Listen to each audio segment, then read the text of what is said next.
Yes, I'm okay with that. All right. Everyone, you've waited long enough. It is time for game one of Nouns versus Shopify here in this grand finals best of 5. The teams meet once again. This is, for those of you who are fans of NA, does this ever get old? I have to wonder, you know? Watching these two teams always fight for qualification. But I will say this. This is Shopify's potential redemption arc, the beginning of the redemption arc. After being crushed by Nouns the last several set of qualifiers, not allowed to qualify for events, and Nouns just kind of becoming the #1 team in NA. This is where like Shopify starts that redemption arc. Can they do it, Zach? What do you think? Maybe it could start off this game one Broodmother win, Grandmaster Broodmother player. You know, to be fair, we see Shopify versus Nouns, but this is a very new Shopify, and Totally. they're the underdogs coming into this, I would say, just because they are such a new group of players getting together for the first time. And you know, it did look close the last series, but part of that was Nouns giving the Brood. They've done it again. Have they formulated a new? I forgot about this. Amaterasu just throws out the webs level 1. Throws them everywhere, He does man. not He's care. like, haha. I mean, this was one of my biggest complaints about earlier when people were like, oh, like, you know, they were like hesitant to like move their webs in lane. I'm like, bro, it's like almost no mana. The cooldown's like low. You don't use your mana for anything else. Like, just do it. Like, reposition your webs constantly. It makes it so much easier to play the hero. Chuck him out. 40 mana? Come on. What else are you going to be doing? They should have a decent time here in the bottom lane as the Brood. You just want to get to 6. This Treant's not really going to be able to stop you. I don't think you stop the Luna either, though, so she should also get what she needs. Mid should be tough for Yopaj. Queen of Pain being very annoying for Tiny, and he has no way to dodge her spells, the E or the Q. So anytime you want to harass him, it's pretty much free. He will win the level 1 wave, right? Just because Tiny gets tree grab and smacks the creeps, right? Gets a bunch of denies. But the longer the lane goes on, the better it's going to get for the Queen of Pain. Yeah, he doesn't have supports that'll help him that much either, at least in terms of ganking the Queen of Pain. They might help with bottle refills and try to secure runes, but they can't really get the Queen of Pain, right? Like, a blink to safety will pretty much always be a getaway. The infamous ganking Omni Knight, that's like one of my favorites. Apply degen aura. I got him, guys. Bottom lane, Yuma needs those stacks to fall off. They do. Fly, though, needs to be a little careful there. Waiting for those napalms to expire.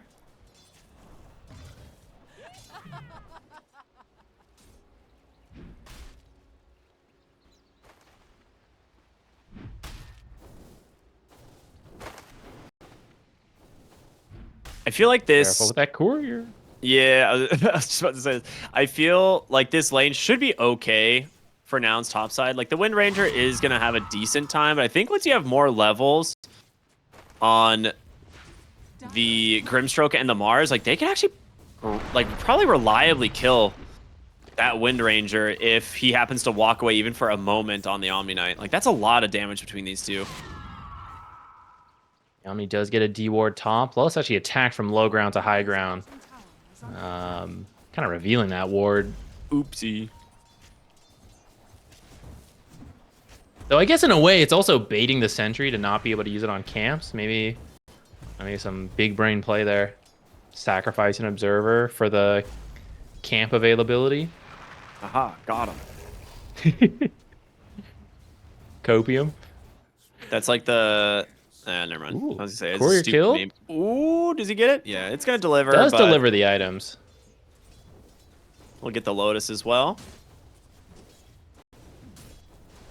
Lane's in a pretty good spot here for Gunner. It did crash into the tower, though, so it's gonna de-push a little bit. Either way, I think he's pretty happy with the positioning on his lane.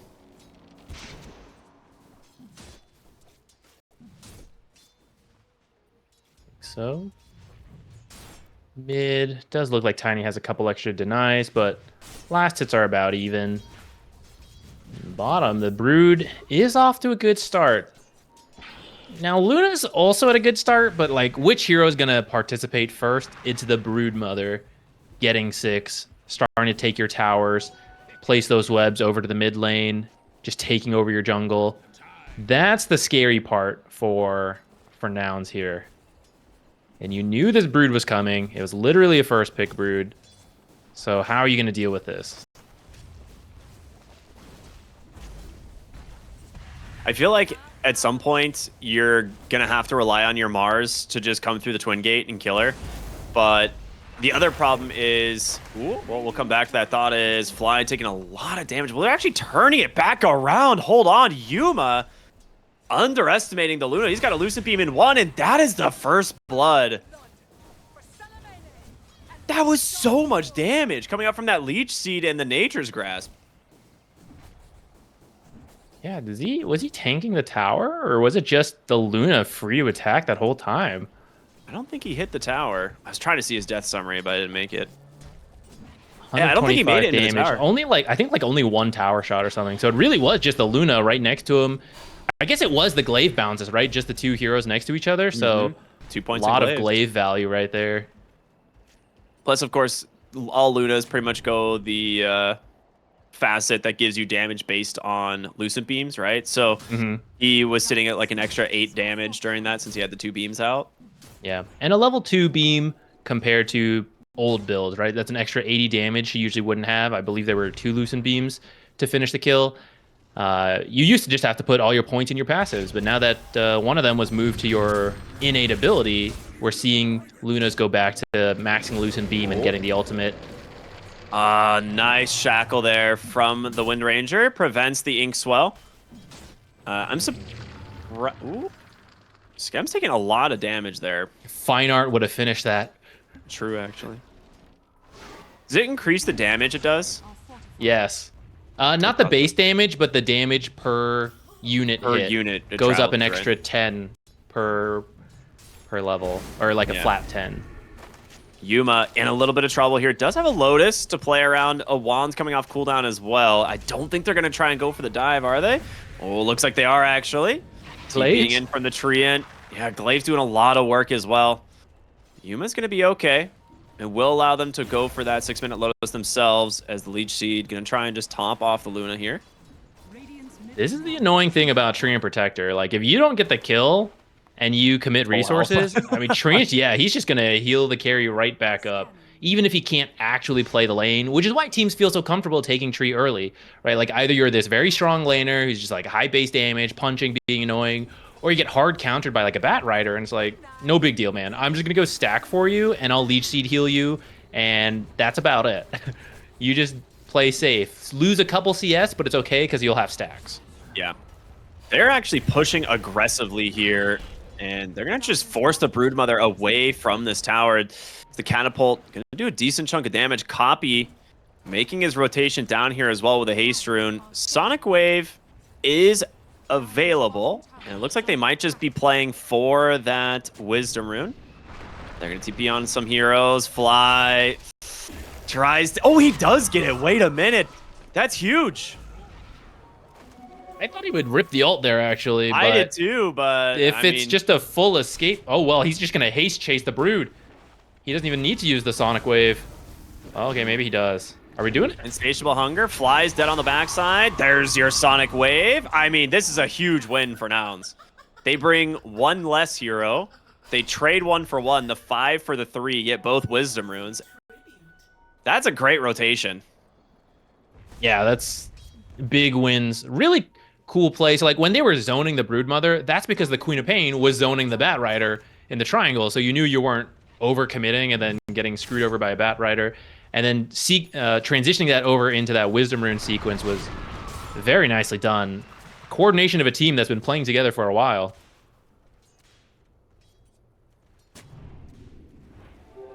Ward, it's going to be an Invis bottom. That's why I had to take it, but it is denying it from Yopaj.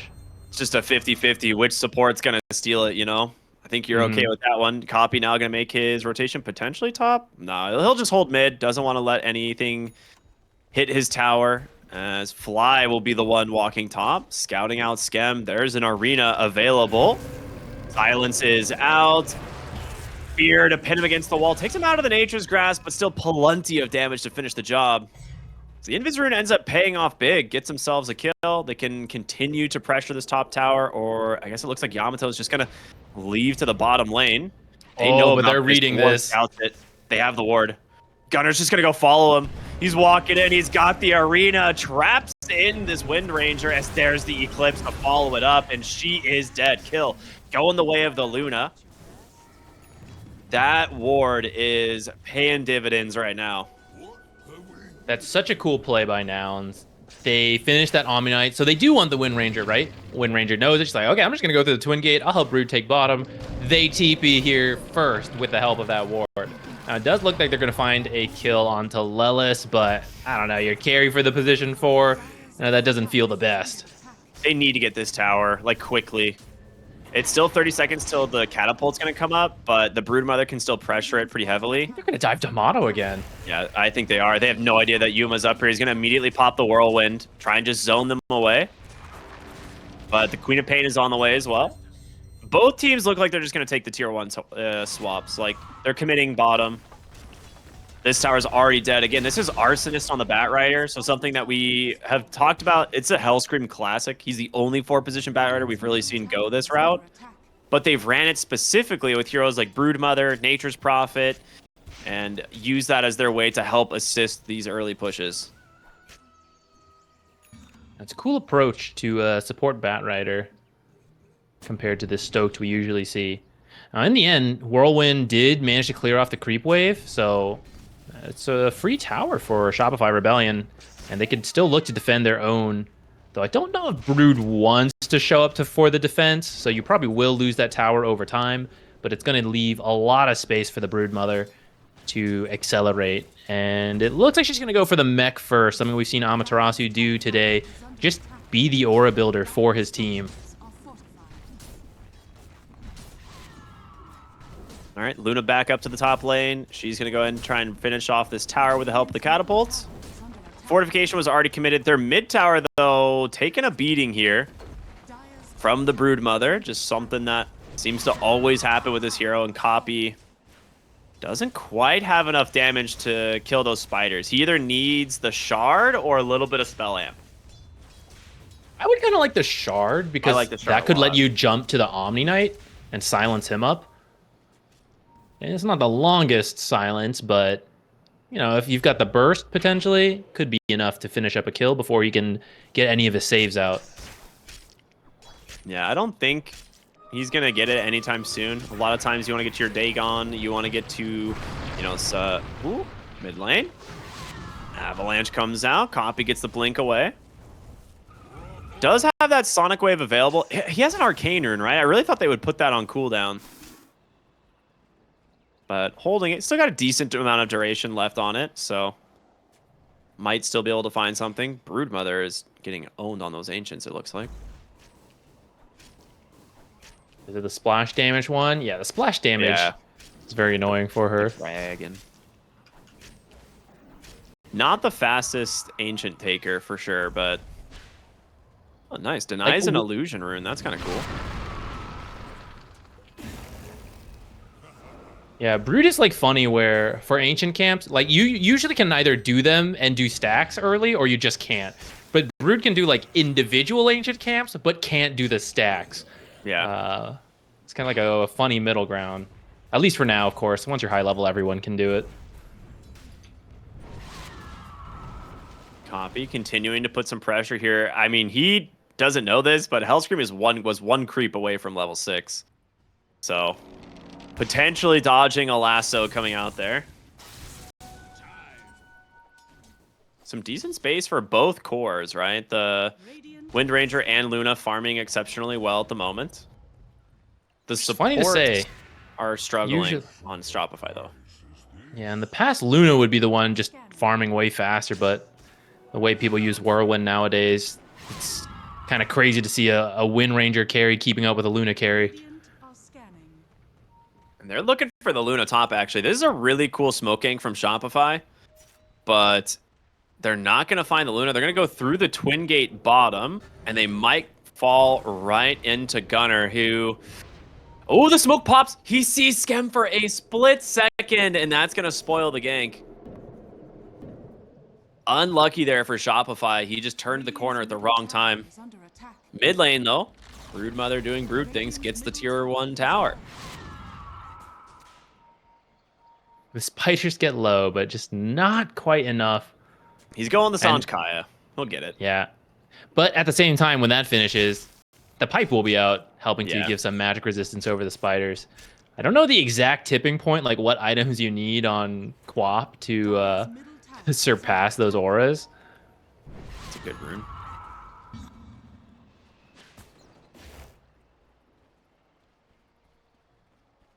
It was so funny when we saw the Mirana counter almost happen yesterday against the Broodmother, and he got the pipe off mid-Starstorm, and the spiders all lived with like 1 HP. Otherwise, he was 100% dead on the Brood. Yeah, pipe's a good item. I like the off-lane broods that in pubs, you know, you're more likely to see like just the Orchid carry type builds, but the pro scene, the off-lane broods just get a bunch of auras, team fight items at a rapid pace because you're Broodmother. And it helps you use your spiders to keep them alive and actually work with your team to take towers, get kills, all that, so you don't have to depend on, you know, the Orchid, Echo Saber type builds.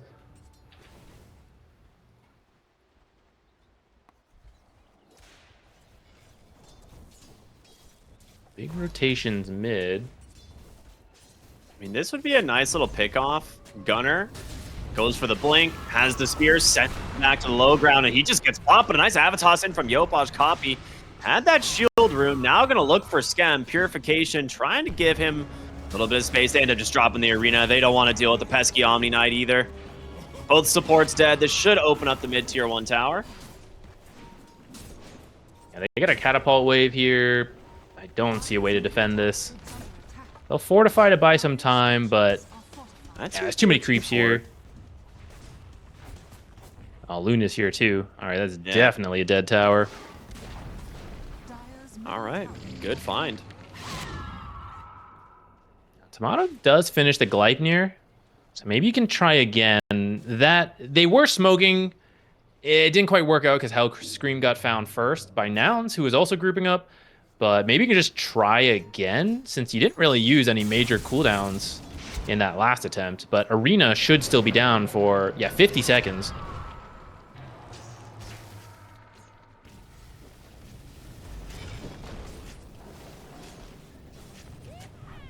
The one thing to note, like Shopify, like normally when Hellscream has this hero, he's pretty farmed a lot of times. We've seen him been getting like a 17 or 18 minute blink dagger on this hero.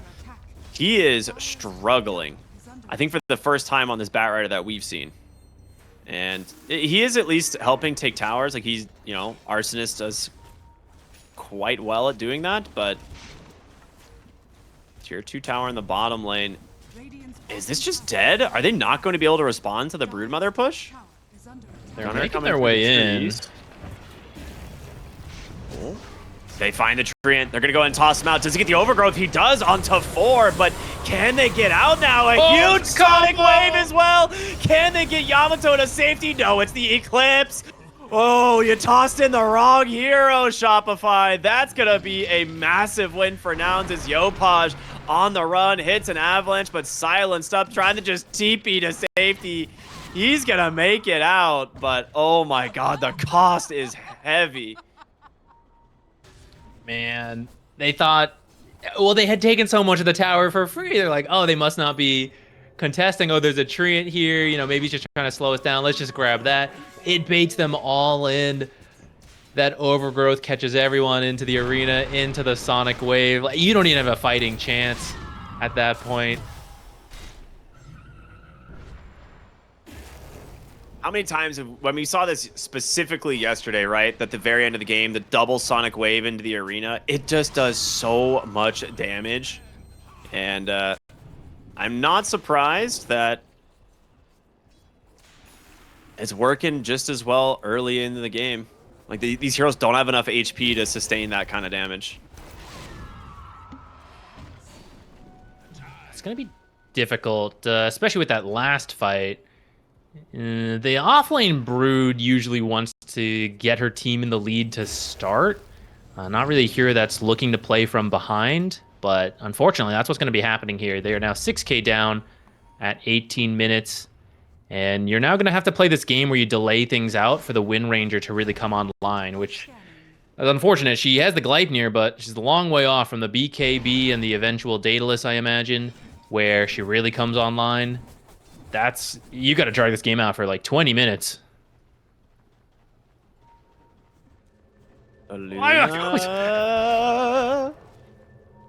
they're gonna find Yopaj. Ult just immediately lets the Eclipse rip, and Gunner comes in with the Ink Spell. He's trying to find heroes on the backside. He's trapped 3 in the arena. There's gonna be the Omni ult, but the Overgrowth into the Soulbind double silence. The Glaives are just doing so much damage here. Yuma, he might die. They're gonna try and do what they can. Avalanche toss back here from Yopaj, but here comes Copy. He's got the Sonic Wave, lets it go, takes down the Tiny, he cannot TP out. Buyback on the Omni.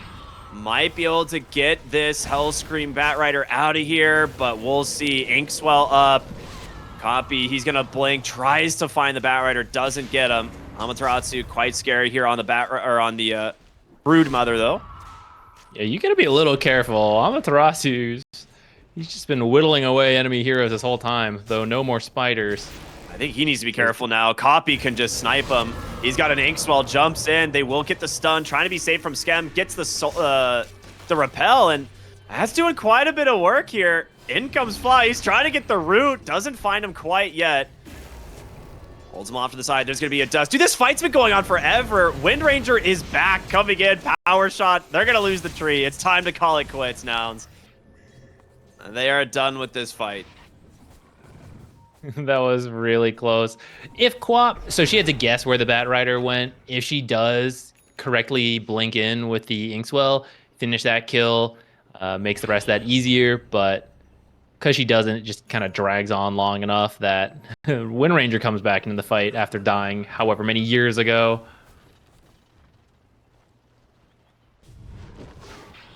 Oh, the blink toss on Luna. Oh, very nice. Yuma gonna get caught from the Inkswell. The Dispel, it doesn't come out because of the stun, but they get him out anyway. Oh my goodness. How?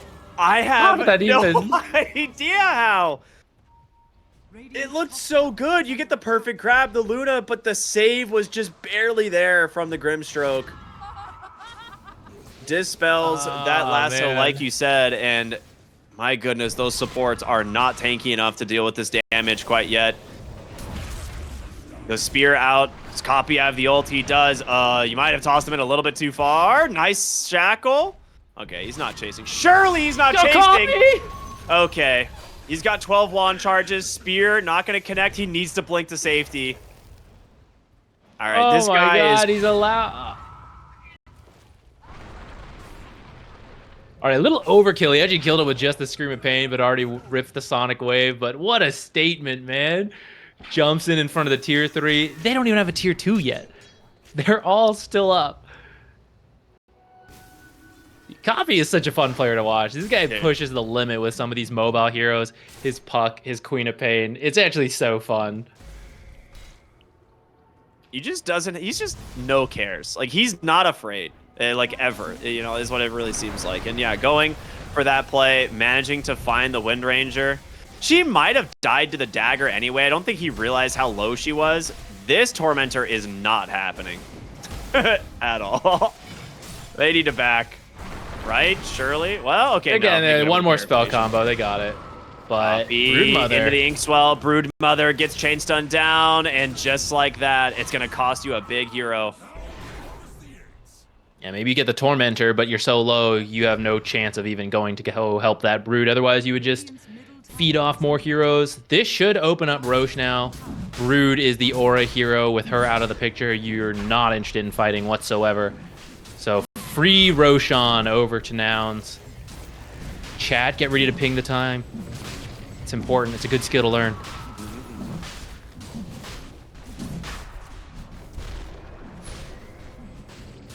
All right. Well, I guess the real question for me now is, where does Nouns go with this Aegis? Because you still have tier 2 towers remaining on Shopify. You're of course going to put the Aegis on your Luna. Is it worth going back, grabbing your Tormentor here at some point so that you can... oh, good scan from Shopify here. Kind of just guessing they might come through the Twin Gate after the Roshan. It would be quite nice to get because actually both your supports already bought their shard. So it's actually the cores who will get the shard. And I'd say the Mars Spear and Queen of Pain Silence are really good this game. Luna's is... I think it's fine. I don't think it's like... I don't know, maybe it's good versus the spiders when they're hitting you. Yeah, I feel like the silence on the Queen of Pain's good though. For now though, you might do it like after you're forced to back. For now, they're just going to try to get the tier 2 top. Looks like this one isn't going to be contested. Maybe... Oh yeah, the BKB on Wind Ranger is about 500, 600 off. So probably just going to have to sack some towers while you try to finish these items. Gunnar wants to go. Arena's out. They've got the Wind Ranger. A very easy kill. They thought for sure they were behind the Luna top, but it was all a lie. Hellscream going to try and cut the mid lane. They got to keep these towers alive. Otherwise, your base is in a lot of trouble. So tier 2 Luna will be fine. But yeah, Luna is going to get to work on the top instead. Okay. Copy deletes a Batrider from the game. He's got an Octarine. I don't know when he bought that, but he has an Octarine now. On his way to the Aghanim Scepter.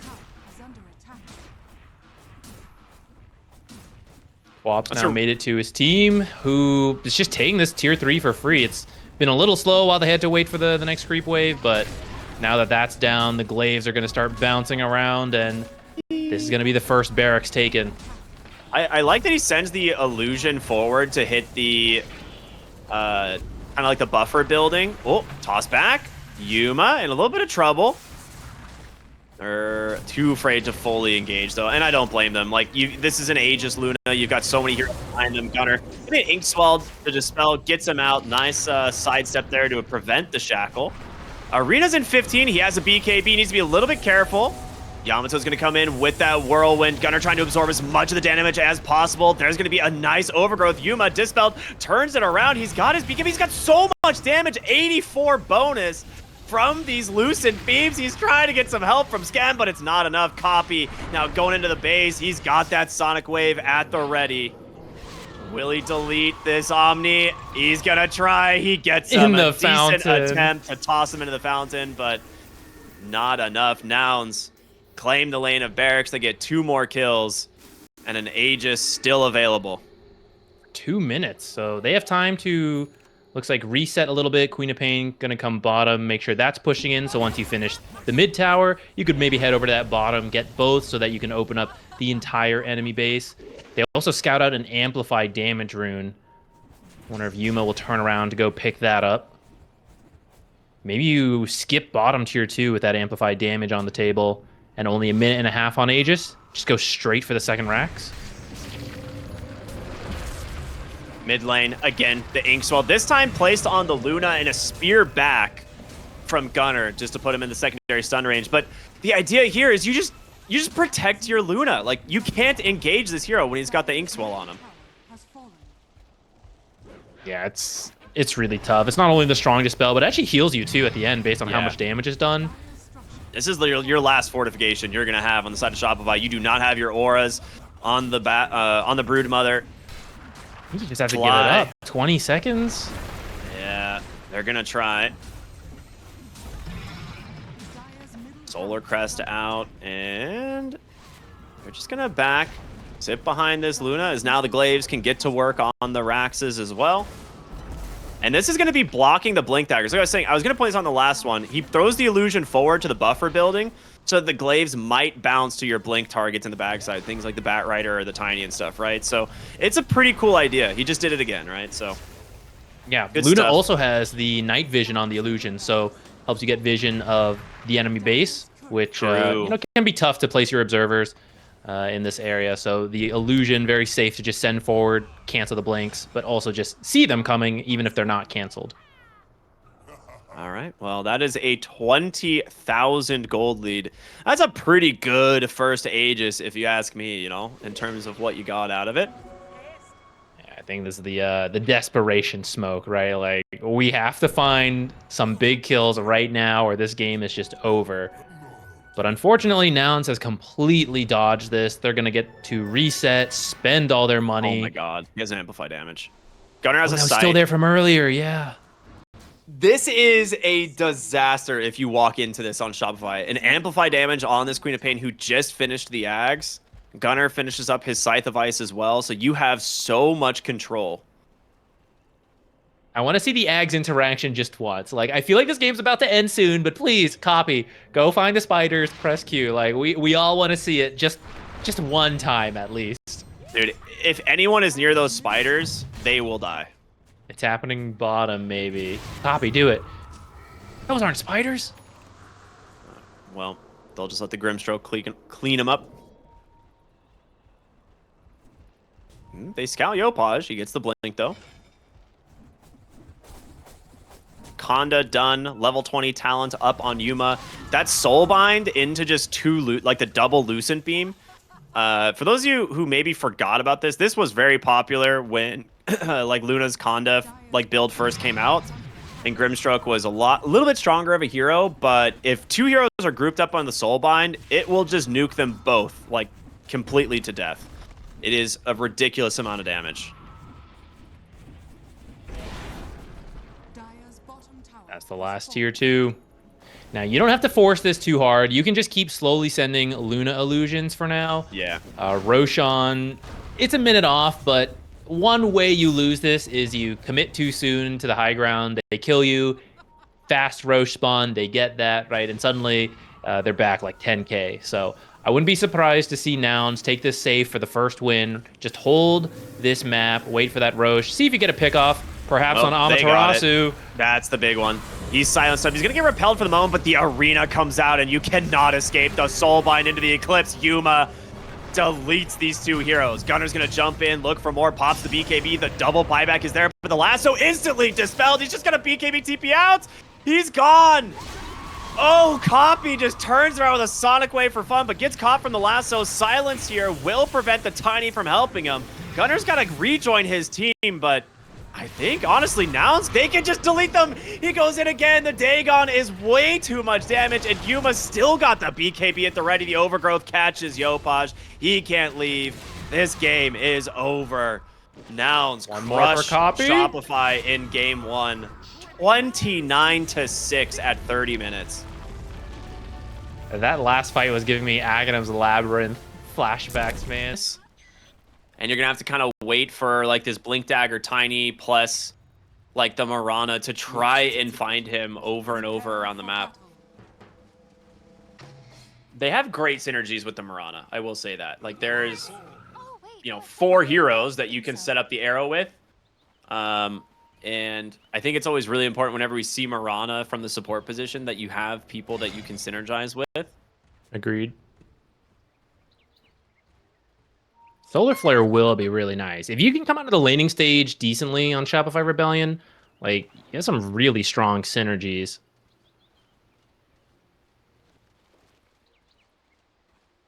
They've gone for this Doom once again, and we've seen the Doom hero be pretty dang good against Dragon Knight, but if you don't actually get the Doom before the Dragon form, he doesn't care. Essentially does nothing. So you got to be very, very, very careful about your Doom target and, when you throw it on these heroes.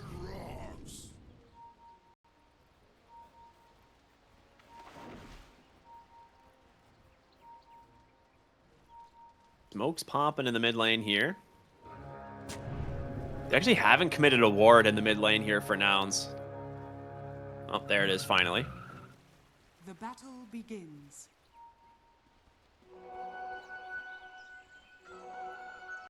Okay, nothing too crazy. Peaceful start.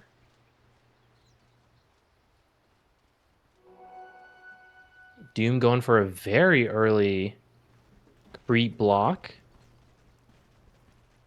That's interesting. Sometimes we see the Dooms like cut the wave and just devour the range creep, Mm-hmm. to get it to push, but he's going to get a little bit of help from the Snapfire there to pull the wave back a little bit. I mean, Dragon Knight's animation is like way better than Doom's. Yeah. So if you just have to like fight for CS in front of the enemy safe lane tower, we see Dragon Knights pick up a quick CS lead over Dooms. But if you do get the lane in a good spot, which as they arrow the range creep should push up, it becomes much easier for you. Of course, you do have to be careful of like the level 2 timing from a Dragon Knight Mirana. They're committed. They see what's happening. They're like, okay, just shove in a huge wave and maybe we can dive them. Yeah, the full bore from Lelis is a lot of damage, and he did go Infernal Blade on Gunner as well, level 1. So they are getting some damage to stick into this Dragon Knight before, before that level 2 timing. We'll have to see what ends up happening. Gunner's trying to just pull this wave back any bit that he can.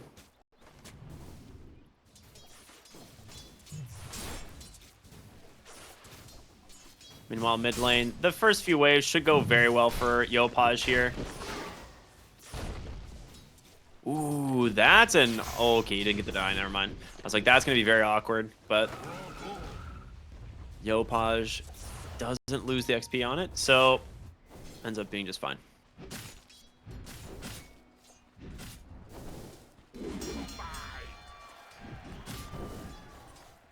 Storm this game is just looking for 6, and then he'll consider some rotations over, set things up for his team. So if he does lose a couple CS to Yopaj, not a huge deal, so long as he's not being killed and missing out on, a massive amount of creeps. Yeah. Yuma needs to be careful of the Shadow Demon poison. Plus, Disruption is just super annoying against him in lane.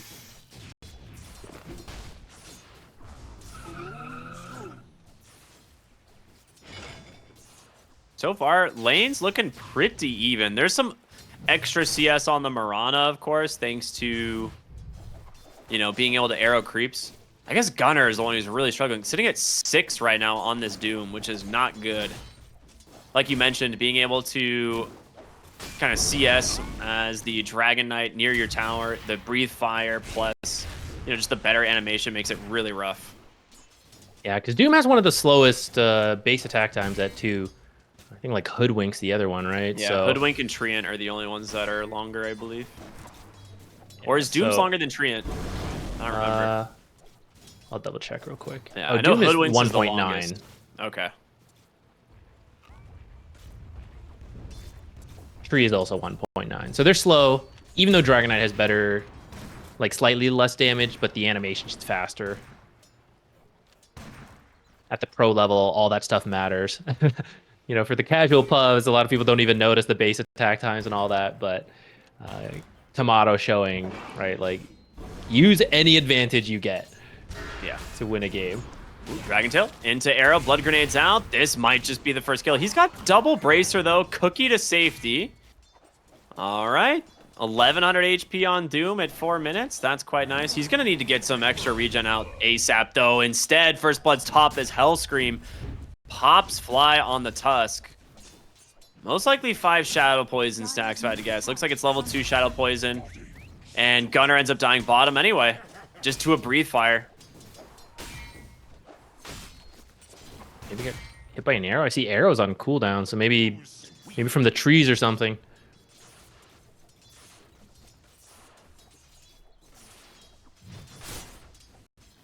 I'm not too worried for the Doom. Like, this is kind of expected that the laning stage would be rough. This is why people like Doom, is because you have Devour.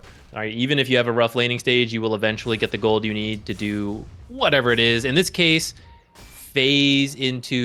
I do think a pipe would be good, but because you're Doom with Devil's Bargain, could get that Midas first for a little bit and then sell it to finish the pipe, or do what a lot of Dooms do and not actually sell the Midas and use Devil's Bargain for anything and just keep the Midas and eventually get the pipe. They just buy Midas, use Midas, sell Midas, buy Blink. Blink Doom target, sell Blink, buy Midas. That's the combo, really. Thinking of Lord of the Rings, it's like, throw it away. It's like, but why should I? Should keep it. Looking at Gunner again, but this time he's much healthier than the last time. But they did, whittle him down. You don't kill him this time, but you do that again, maybe we'll finish up the kill. They won't get it, okay. Unless he snipes him with another poison here. He's not going to. All right. Good attempt from Hellscream, but Fly's going to be just fine. Oh, cancels the that's salve, fine. He cancels the salve. And a courier kill. All right, this is rough. Here. Drinking buddies. Tries to give the move speed. Tanks the Blocks, arrow. Tanks the arrow. Snowball to dodge the axes. But they're both in so much trouble here. Yuma's trying to run for his life. Gets the wind run off. A nice scatter shot. Scatter blast. Tiny's making his way up here. I think Lels is in trouble. Yeah, he's going to scout this rotation. If they see Yuma, this is a crash landing disaster. Ooh, okay. So the Avalanche going to connect. The arrow does not. Tusk coming back in. They're bringing a lot of heroes, and Storm Spirit is now on the way. Amaterasu at no HP. There's going to be a disruption. Now looking for Skem. Skem's going to go down. Amaterasu will be next. You lose the Snapfire in the process, but that's some quick stacks for the Storm.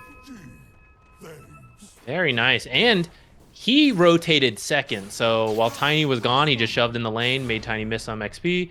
And then, like you said, shows up top, gets some stacks. They're going to be pretty happy with that on Nouns. That's some wasted time from Shopify. That's a 7-minute Wisdom Room that's going to go the way of the Dragon Knight. He knows he can't be contested for this one. Gunner. That's pretty nice. I mean, they can prevent him from TPing, right? Just try to stay on him. Blood grenades out. There's the cookie on forward. Yuma's coming in as well. Pops that whirlwind. So you get yourself a kill for it at least. But I think they got both Wisdom Runes for it. So I think it ends up being okay. It's a little bit more painful to lose your carry for it, but yeah. I think it's okay. Yeah, I mean, Snapfire's barely level 4 after dying top lane, and Fly, I don't think, is in much a better position.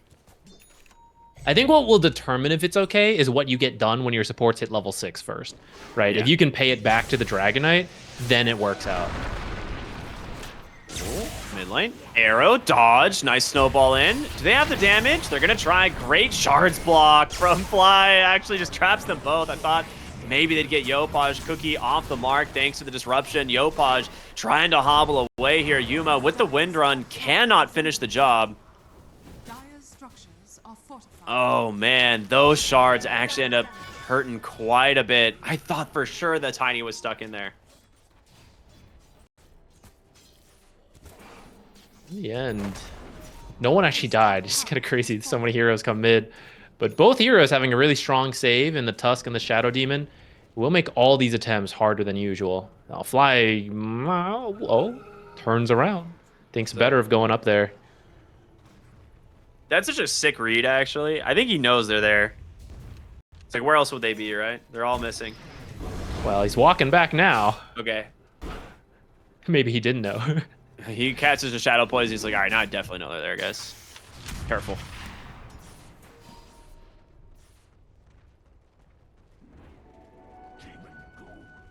Very easy, very even game in the moment. A slight gold advantage for Shopify, just thanks to grabbing some early kills and a lot of damage out onto this Doom in the bottom side. A nice arrow. I don't think he can get out of here. He is stuck. Gonna go for the snowball, buy as much time as possible, but Fly, no way out. Very good play there from the Shopify supports. Storm's headed bot. I wonder if they want to try zip into Doom. Dragon Knight ult's going. They can definitely kill him. It's tough, though. He's so tanky that there will be times for rotations. So, seems like they don't want to risk it. I do see a ping coming out now, though, so maybe they are thinking about making their way over. You don't have Scorched Earth for 20 seconds, though, and you will need Scorched Earth for that kill.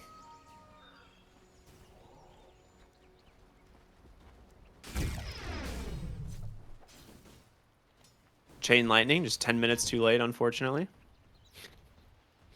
Could have had a free laning stage. Yeah. How's the Ags coming on Beastmaster? Looks about 1,200 gold away. It's not too bad. He is at the top of the net worth. Clearing out some stacks right now.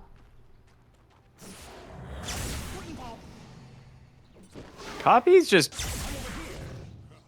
kind of wasting a little bit of their time as they chase after him here. They don't have that ward on the high ground anymore, so I think we have to be a little bit careful on the Dragon Knight to not get caught bottom. But while Nouns have been making these rotations, I'm sure, you might have noticed, Beastmaster's net worth is through the roof. He's cleaned up a massive amount of ancient stacks, both in the triangle and on the side of the lane, and he is now almost 6,000 net worth and just about 500 gold from an Aghanim Scepter. Smoke up, copy. With this haste rune, would love to get this kill onto the Beastmaster. He's fairly low. They'll be able to go through the towers here towards the jungle camp. And they got him. This is a nice gank. Slowing down this Ags is absolutely massive. Doesn't pop the Vortex, but the Mortimer Kisses are there. Now Hellscream's actually in quite a bit of trouble. Copy's going to come in, drop the Remnant, get the kill. He's low on mana, though. Needs to get to safety. Does make it to the other side of the river here, though. And Skem's going to try and chase as he bottles up. Blood Grenade's out. A Shackle will hold the Tiny at bay. And he will grab himself a Lotus. Arrow connects. Hold on. Copy. Toss. I don't think there's enough damage. He's still too tanky. He just pops the Zip TP to safety.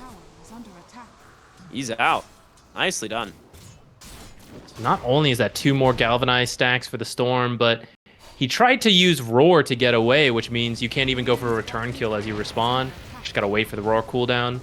I guess he wanted to finish his Ags anyway, so maybe not a huge change in game plan. But overall, very nice for Nouns. Forcing some rotations as well that net nothing in return. We're going to see a Mage Slayer pick up on the Dragon Knight. I actually like this a lot. We've seen different builds come out from this hero. Armlet, not as useful against heroes like Doom, right? If you get doomed and you have Armlet running, you're kind of worried. That's a Monka W situation. But in this case, Mage Slayer, it's just going to reduce a lot of the damage that these spells do to you. You actually get a lot more survivability during that Doom. If you take less damage in the Doom, it's going to potentially leave you with just a sliver of HP to turn around in the fight. Nice dodge from Yuma here. Did they catch that smoke at all, or was that just a good read? I'm not sure. Maybe just a good read. There's a big stack for Yuma. He's got Whirlwind coming up now. Like, all right, Beastmaster 2 can play this game. Yeah, they've been doing a good job of stacking this. It's a pretty big stack for themselves. This smoke made its way all the way bottom. Still hasn't found anyone. Might eventually find Fly, but this guy's that too wouldn't good. even feel that great. And he also dropped an Observer as he left, so he knows they were down there. He's not level 6 yet. The pre-15-minute Roche, again, as expected with the Beastmaster on Radiant draft. Yep. That's the, earlier we were talking about the Wisdom Rune steal. Is it worth it for your carry to die for? Well, being unable to fight until 14 minutes when you finally hit 6 on the Tusk and have your full utility, it means they've already got Roche at 14 minutes. So I'd say in the end that paid off. So Nouns actually read this kind of well, and they go for both Wisdom Runes during that. So they get themselves a little bit of a little boost in experience there for some of these starved heroes. So that's quite nice for them. As Gunnar does have that Midas, like you said, with the phase boots. He's just catching back up, as Doom does. But I don't think you can fight Shopify is the problem. Not until you get this pipe, not into the Beastmaster Eggs. That's why I'm wondering, will he sell his Midas at some point to finish the pipe immediately? Because once you have that, I think you can fight. Maybe you don't want to fight into the Aegis, but if they're split up a little, maybe you can take a smaller fight.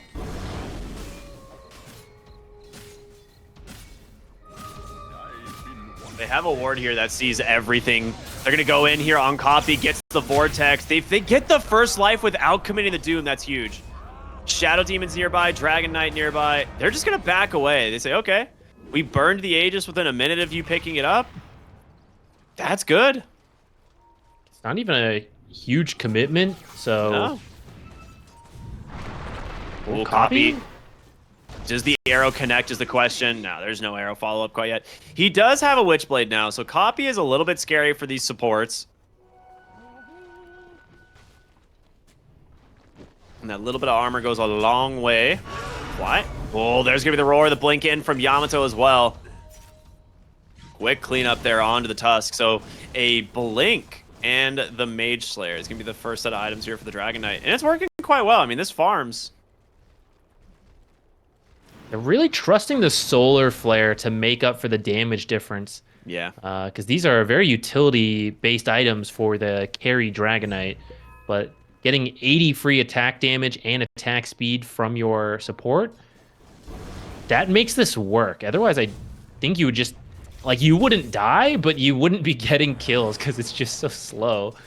Yeah, at least not the big kills, right? Like, trying to go for heroes like Doom, Windranger, or Storm, you probably would lack the damage on. But if that Solar Flare is running, I think you're right. You probably get the kills. Snapfire is actually really farmed this game. I'm just realizing. What's he going for? He's going for... Okay, he's got currently a mech. Maybe he finishes the Guardian Greaves, but he could also just opt for like picking up something like a Solar Crest as well. So he's got some options, but the mech being done is kind of nice for the side of Nouns. Yeah, and as you get the pipe on the Doom, I think that's when Nouns will start to feel a little bit better. Looks like Yuma just bought the Gleipnir as well, so you need that delivered. See if you can get out of this gang. I think Yoposh can see the random whirlwind shots firing around. Yeah. All right, he manages to get out though. Dude, that's interesting. If that is what would have killed him, that would have been really brutal. Fortunately, does get out, and they won't know he has the Gleipnir. Maybe you can get a surprise Gleipnir kill here. Radiant's bottom tower is under Blink Dagger done on the Beastmaster as he's going towards the Crimson Guard next. One of the classic items to deal with the Whirlwind Wind Ranger. They're going to go for a quick D-ward here. Fly should get it. The question is, will they go to stop him? They do. The Avalanche, the toss back, but the big roar on the backside. They've got the Storm Spirit, but the snowball comes through. Lelis ends up walking into the arrow, and there's going to be the Whirlwind chasing down Skem. The Doom's going to connect onto the Shadow Demon as well. They will lose the support and the Beastmaster, but can you get out of this? Gunner gets himself a double kill as he finishes off Skem. Yamato, the Dragon form's going to expire. Blinks in with the Dragon Tail. Pipe is available. He's going to pop this, try and survive. Yopaj just tosses him back in it. Gleipnir is out. Illusion Room to dispel by him a little bit of time. They'll be able to just disengage. Both teams don't want to lose anymore, but I think that's a pretty decent fight for Nouns. Like, they didn't lose any of the big heroes. Yeah, if they had killed Storm and Tusk, that fight's totally different. But the snowball save on the arrow, huge to keep them alive. It actually hit Snapfire. If he had seen that and dodged it, then the ult would have come out sooner. That would have been even more one-sided for Nouns. Yeah. Yamato stops the Snapfire ult by jumping in, but Lelis just walks away. That's the damage issue we were talking about earlier, which is if you don't have Solar Flare going, your carry Dragon Knight is not that scary. This build is really interesting, though, because he actually got the Shard on Yamato, because he's like, well, I need farming speed. I don't have Armlet Mask. Copy, just out of here.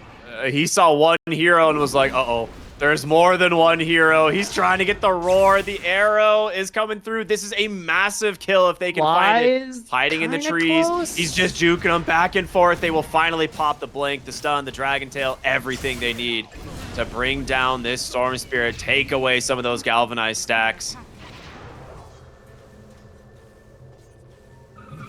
And I like the idea that Copy was making his way over to Fly. He's like, please, Fly, help me. The captain's call, and he's like, no, you can't be saved. I'm not risking my life for you. I think you can try, but in the end, you might both just die. You don't Instead, have you Doom, might get a return kill here. But can they have the damage to bring this guy down? I don't think so. Maybe with the Mortimer Kisses you can, but... Oh, someone's got to tank that arrow! Yeah. Unfortunately, the arrow connects. Nicely placed by Skem. So, Mortimer Kiss is down, and that's a big part of your team fight for the side of Nouns.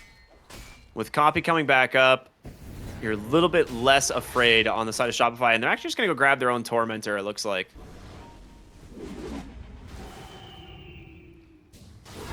shard's pretty good this game for both teams. I think you really want this Shadow Demon shard again.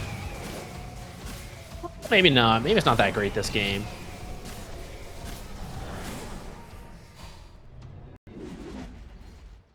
Hope it's not, because Skem got it on the Mirana. Radiant are scanning. Couple extra leaps, or I guess just the one, but...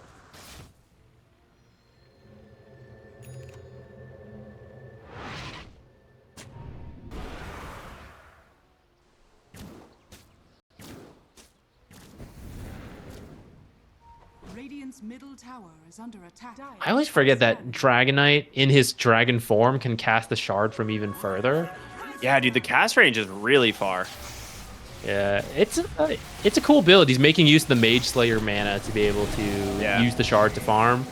Still a little worried about his damage, but he is getting a Sanj and Yasha next, and then maybe after that you pick up like a true damage item, and then you're kind of back on track at that point. This is actually like the old carry Dragonite build, right? Like back when Mage Slayer was really strong, a lot of times it was Mage Slayer into the shard and Blink Dagger, and you would just use the Mage Slayer like mana, like you said, and the shard to clear like camps and waves, and you were pretty much just free farming. That's a little bit of a, you know, strategy of old, but it's working. Working so far. We'll see if it continues to work as Whirlwind picks up in damage, and you maybe just don't have the same damage that the Wind Ranger does. Her BKB is about 800 gold off, and then that's when the Daedalus is coming out. Long Roche spawn, 2.5 minutes. So that's going to allow it to spawn Dire side. They're looking for Skem here. Jump in. He just dooms them right away, but an avalanche from Yopaj will bail him out. Storm Spirit, he's somewhere else. Gunner's just going to try and TP. Cannot make it thanks to the disruption. He is just going to be food for the side of Shopify here. Meanwhile, Amaterasu just takes down Tusk. 2 dead on the side of Nouns, and they're just going to disengage. They got nothing left here. They had the ward, right? On the Nouns there? They did. Wow. Yeah. Radiant's middle tower is under attack. Ooh, this is a really good smoke. Yuma. They see him again. He's going to pop that wind run. He's got to get out of here. He might be getting baited. Oh, yeah. There you go. Avalanche toss into the arrow. The easy follow-up. They got him. Nicely done from Shopify, finding a series of kills. And this time, it's going to be Yamato. Just blinks in, Dragon Tail into the fireball. A lot of damage here to Fly, but Drinking Buddies will be able to get away. Very nice find. It's going to lead to a tier 2 here, which right now they're just kind of like waiting for the next Roche, and it's actually going to take another minute, which means it will be a nighttime Roche. And the fact that you have this top tier 2 for Shopify Rebellion makes it a lot easier for you to take it.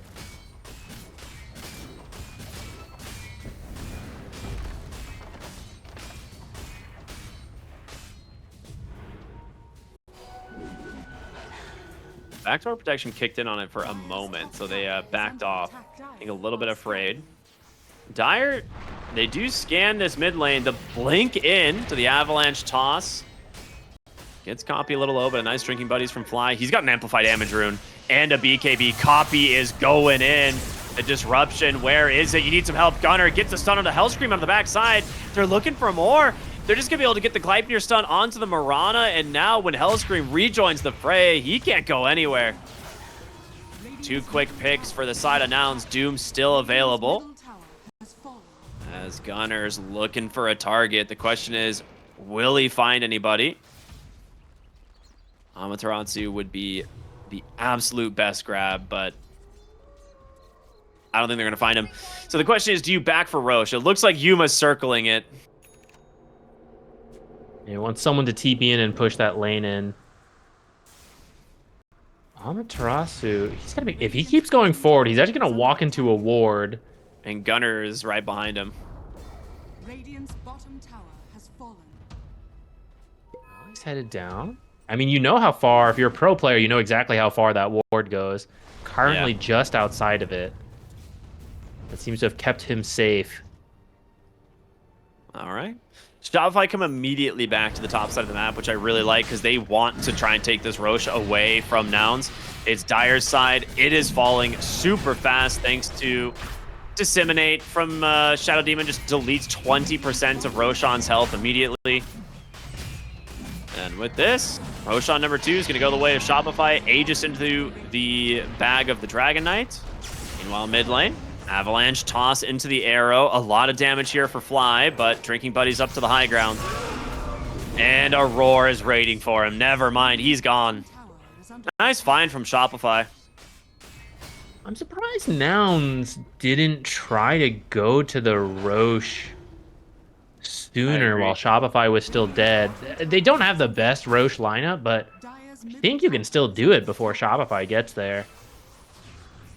It would have been hard. I mean, the thing is, like, you could have just at least baited it. You have decent fight around the Roche pit, right? With Doom, Mortimer Kisses, stuff like that. Copy, speaking of which, gonna try and find a solo kill here, but the pipe comes out. Gleipnir's out. Yuma with this whirlwind now looking for an opening, but he's got to close the gap and get in range of Amaterasu. The cookie connects. They wanted the Mirana. They get a much bigger kill, and now Yuma will be forced to BKB and TP home. Copy, though. Ooh, he had a haste rune. Never mind. He's out. Lelis not going to be so lucky, but that's a pretty worthwhile trade. And not only is the trade good, but this is the Aegis time, right? And do you really want to push when you don't have your Beastmaster? Maybe not feeling so great about that, I say, as he... Okay, never mind. He's just clearing the way. I thought he was about to keep going. Yeah. These are just wasting time on the Aegis. By the time Beastmaster's back up, you've got 3 minutes left, which is still a good amount, but this is where you do have to be careful not to feed another kill over to Nouns, and you're just dragging out even more time. Dragon Knight did get an MKB, so now he really will start doing quite a lot of damage, especially with the Solar Flare, and now he'll have the True Strike against that Wind Ranger. Copy. Disseminates. Damage is absolutely absurd. That is 100-0. That Storm Spirit is in trouble. Very nice. And that comes off the play of they're checking that cliff for the sentry, but they don't actually deward it. It makes Copy think, oh yeah, they don't have vision here. We checked it earlier. It walks right into that.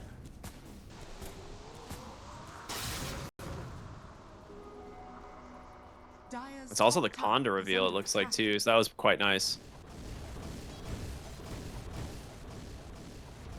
Getting to work on this tier 3. 15 seconds till Storm is up. Backdoor will kick in a moment, but the next creep wave is just around the bend. I wonder if there's a little bit of an early fortify. Well, actually, their wave clear on the creep wave is actually really good. They just throw ice shards and full bore, and it's dead. Radiant are scanning. 2 minutes left on the Aegis. You have about a 4,000 gold advantage. If you can get this last tower, it would be amazing. Doom sold his Midas to pick up a Shiva's. So that's really strong. Pipe Shivas versus Beastmaster Dragonite really hurts the damage and the healing. You don't want this Dragonite. You got to find someone else. The smoke might pop on Lelis top side. They're trying to get... Okay, they're pinging something. They're like, yo, someone's above us. Instead, they're just going to grab Skem here. Quickly down in the mid lane. There's Yopaj, though. That's a much bigger kill. If you can close the gap on Gunnar, break his Blink Dagger, they do. Gunnar just needs to get in range for the Doom. He's got him. This is a big fight here for Nouns to take. Like you said, they lose the gem, and they get 2 kills. A very worthwhile smoke. And that should pretty much delay the last bit of this Aegis. Yeah, they'll have like 10 seconds left when Tiny's up. That's not nearly enough time to do anything with. Good on Noun. Survive the second Roche without losing any of their high ground. Though their tier 3 is a little battered. Over half its health gone. It's like, how does he still see me? Yes, Gem.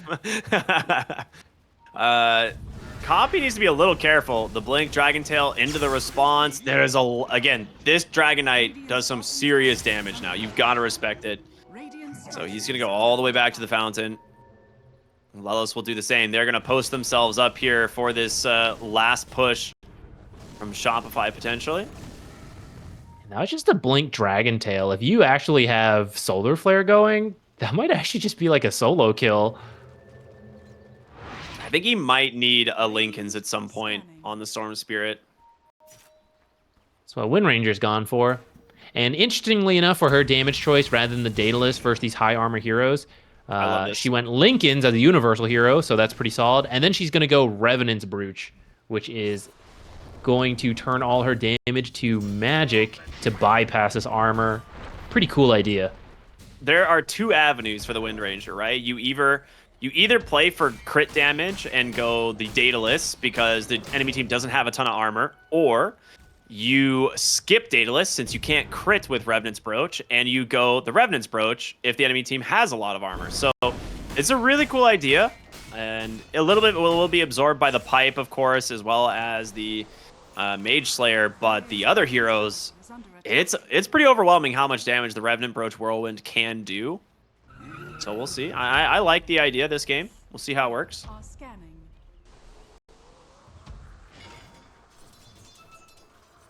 After the Revenant's Brooch, I'm curious what he decides to build. Because again, you can't crit with the Brooch at all. So, Copy, mid lane, Avalanche toss is there. They've got him. Nice drinking buddy save there from Fly the jump in here from Gunner. He didn't pop the Doom. He was waiting. That's a really long roar. Cookie up to the high ground. He turns around, gets it onto the Beastmaster. Here comes Yuma, the Whirlwind. The Lincolns will tank the stun, but this fight, it's going nowhere for Nouns. They're too afraid of the Dragon Knight. I think that will be Doom down. Yeah, I've used too many abilities. It was too awkward of a fight. They didn't feel comfortable committing. But you didn't lose anything. So as long as you back out, it's kind of okay, but I think Shopify is going to try to force this. Well, they know there's no Doom.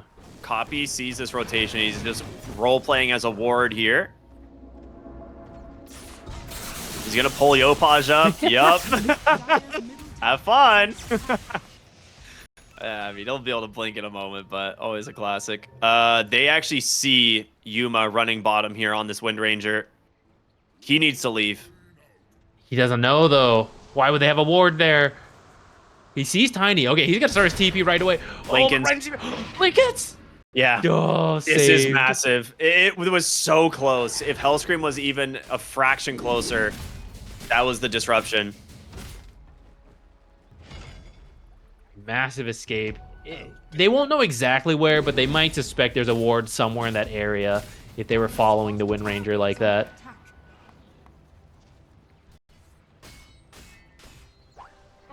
Well, with that successful dodge, it does mean Doom should be up for the next fight. There's 30 more seconds. They wanted to find something with Roar, since Roar is such a lower cooldown compared to Doom.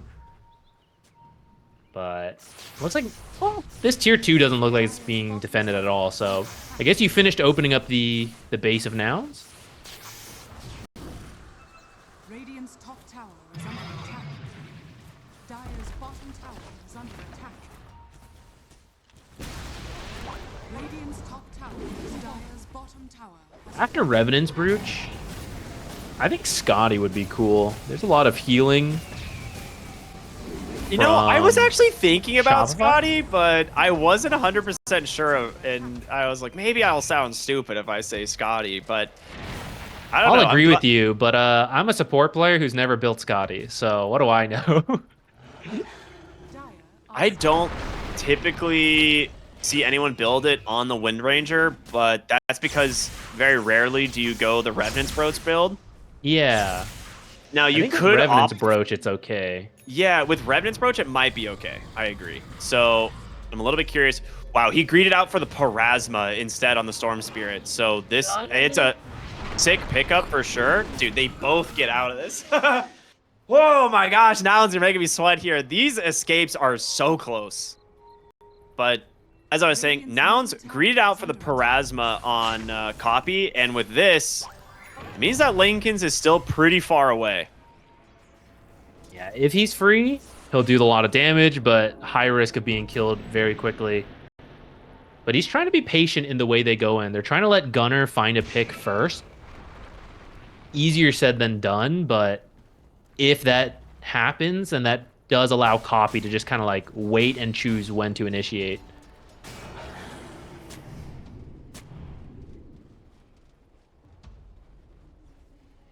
Roche is 1 minute off. Whoever wins this fight most likely will get it. Unless it's one of those weird, long, dragged out, no one dies fights. Cool. You see the ward? Gunner goes in. Sees, oh, the avalanche comes out. He's saved thanks to the shield rune, so he gets the blink to safety. Yamato with his own BKB. Gunner goes in, gets to stomp the Dooms out. That's where you want it. Gonna prevent the Tiny from doing much. The backside of the fight, they take down 2 supports, but they're gonna buy back the Dragon Tail. So much damage. Can they bring down this Wind Ranger? They can. That's a massive find for Shopify. Full disengage now required for Nouns. Reflected stun here from Lelis. He's going to try and bring him to the high ground with Fly. He does. Amaterasu looking to chase. Cookies to the low ground. If Nouns can get away, this is huge. Fly cannot afford to die here. He just bought back. Poppy trying to stay close for drinking buddies. Yeah, no chance. Oh, so much damage coming in with the Solar Flare. 1 Roar and that Wind Ranger is dead. This is the downside of this build, which is the Linken's protects you a little bit, but it's not nearly as much survivability as the Daedalus Satanic build, where you can full heal right after, and you have so much extra strength. Yeah. But, I mean, it makes sense why Wind Ranger went for this. If Tusk was alive, right, that's where you get Snowball saved after the Roar, but the Tusk first to die in that fight. It was very close. I like the thing that was a little bit odd is the Wind Ranger kind of goes in from a path that like Nouns can't help from, right? So she just jumps right in without being able to see where this Beastmaster is, and I think that's where it's a little bit like unfortunate. Like if she took a different angle into this fight, like came from the top side, maybe it's a little bit better, but it just happened to be a pretty unfortunate rotation there. And a really good play from Shopify. Good positioning just in those tree lines. Baiting the Tiny, who had a shield rune at the time. That's where a little bit of RNG, right? No guarantee that he would have a shield rune, but that saves him from the Shivas, which would have canceled its blink. And then he was so far from his team that he would have had, been in some trouble there. But fortunately is able to just blink out, and they were already set up, so they had a good position for that fight. Free Aghanim Scepter for your DK, so not something we see all that often anymore. It just gives you the Black Dragon, so he's going to have 60% cleave now, as opposed to 50%.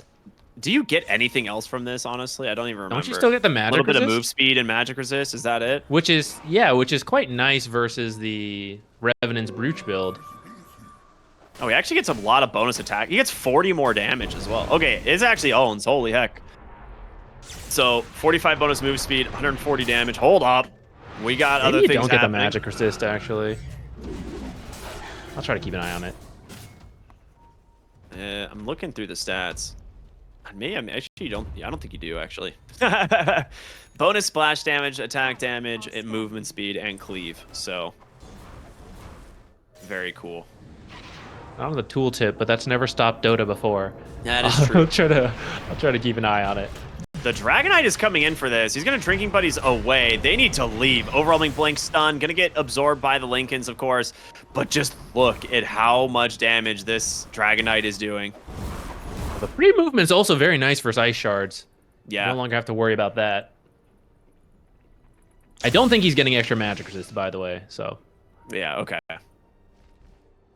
I feel like that was removed from the ult specifically because it was when too they strong. did that big rework.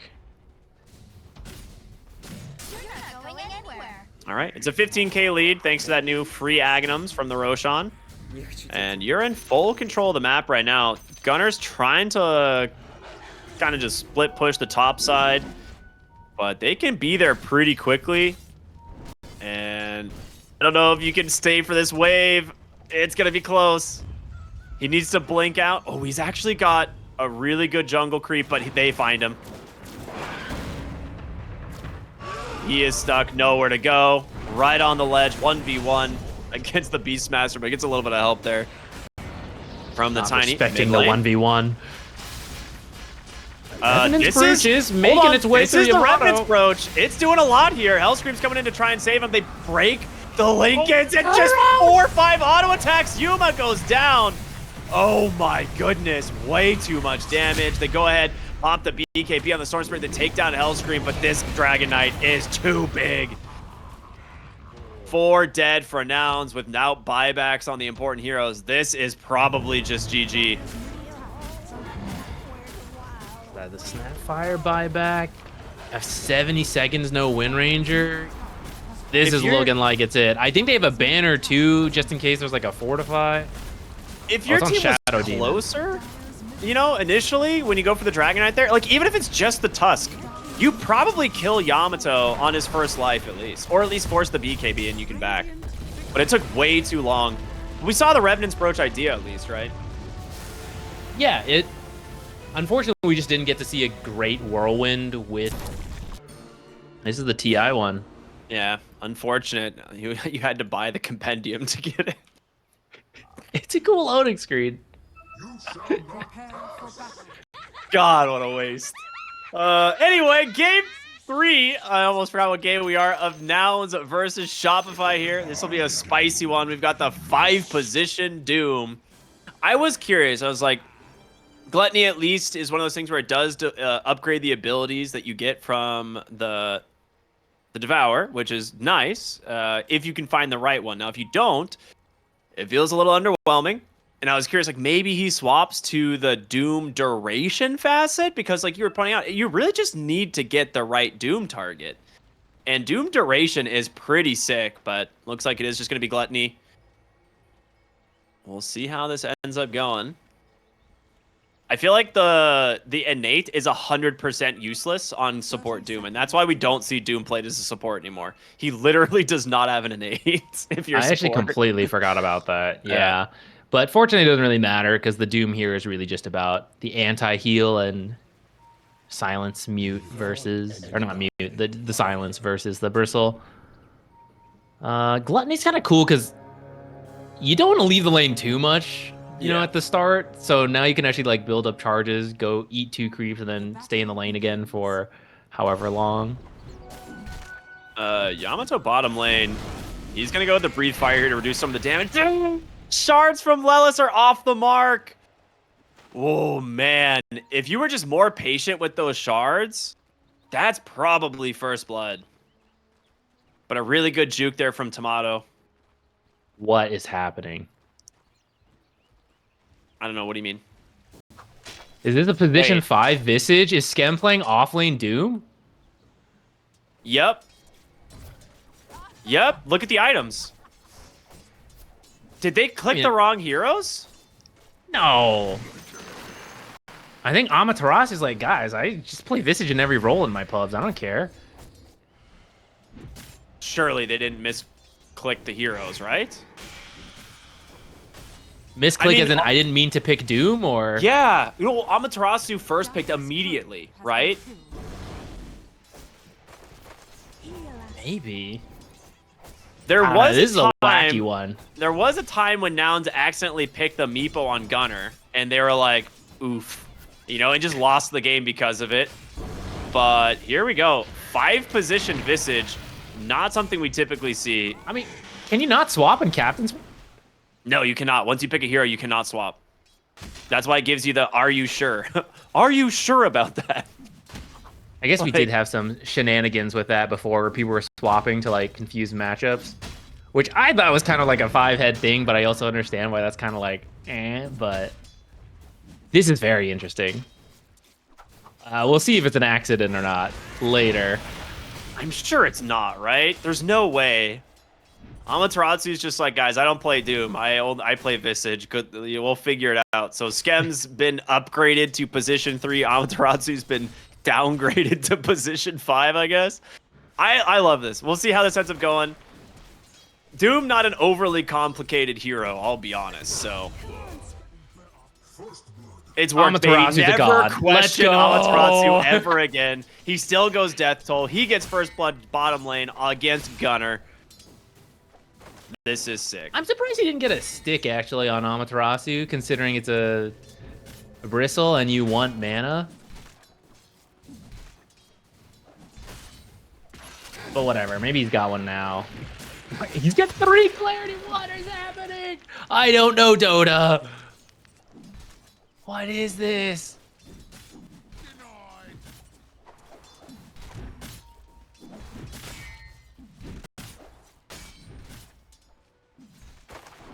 All right.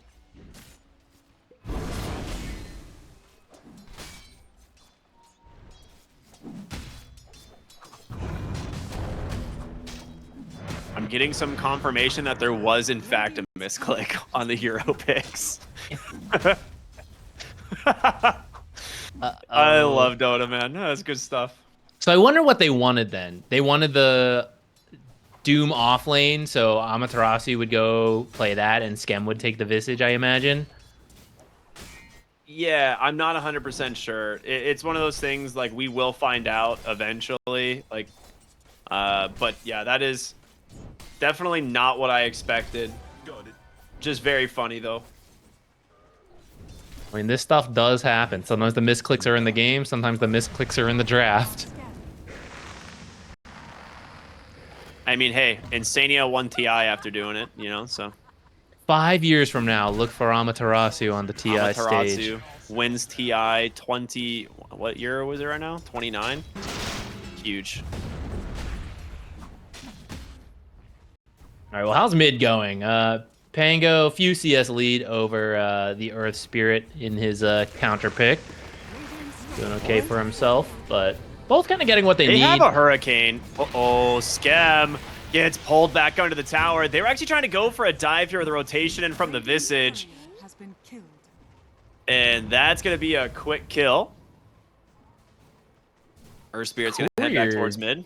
Got confused because he went through the twin gate. That's unfortunate. There was a stick on that courier for Amaterasu. Currently still sitting on 2 clarities. Could you not? So, misclick aside, wouldn't you just still run Visage offlane then? And Doom 5? I mean, apparently not, right? I'm sure they decided to go with what they thought was best, but I feel like Doom 5 is acceptable this game. Like, I think you can do it. Just do Visage offlane. Yeah, I'm trying to think what the alternative was. Like, was Skem supposed to play the Dark Willow? But then why not, like, instead of putting Doom... Like, because it had to be... I don't know. I'm not going to think too much about it. I'll try and get some clarification later. Great roll-in from Copy. They bait the Shadow Realm from the Dark Willow there. And Copy will just kick that Dark Willow to death. Gunner bottom lane taking a lot of damage here. He did go the Snot Rocket facet, which is kind of sick. And that is -9 armor on the Visage. He needs to be very careful. It's pretty tempting. I thought he might try to go for the dive and get the Soul Assumption onto Gunner. Maybe the raindrops were back up and he knew it. We don't really see Snot Rocket that much, but I think from the offlane perspective, I like it a lot more, and I'm surprised we haven't seen more of it. Well, it's been a lot of carry bristle that you and I have seen lately. I do like Snot Rocket. I think it's interesting. The negative armor and the slow. The last time we saw it, I think... Was that with the Omni that bopped the Mirana? Maybe that was just regular nasal goo. Dragon Kill on the Gunner. Nice drinking buddies to save, but here comes the Rolling Thunder in from Yopaj. Gunner gotta try and dodge this one out. Shield crashes there, but he can't make it out. Nice kill. As Lelis will be next. Rolling Thunder comes to an end, but the Breathe Fire catches him, and it's a double kill for Yamato. Right before 7 minutes, they should be able to get that Wisdom Room. Fly is already making the rotation over for the others, but they've got plenty of heroes coming in. They are not giving this up. So Fly likely going to go down here, plus the rune. Wait, jump in here on Copy. They actually get both Wisdom Runes and a huge Magnetize. Wait a minute, Nouns. Can you chase for more? Copy's got to roll in a moment. Gonna maybe go for it. Does not connect. All right. Well, I thought for sure they were going to get both Wisdom Runes, but instead goes Nouns' way. And now Gunner is looking to dive Yamato here up to 6 Nasal Goose stacks as there is a Lelis Tusk coming in from downtown. They are going to hit this guy really hard, but they need a little bit more help. This tower does some serious damage. Great shard block. Radiant's middle tower is under attack.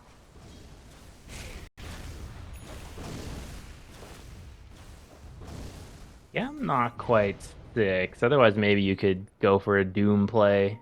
Still just 5 and a... It's not 5.5. It's more like, I don't know, 3/4. Oh, that's an Eclipse rotation.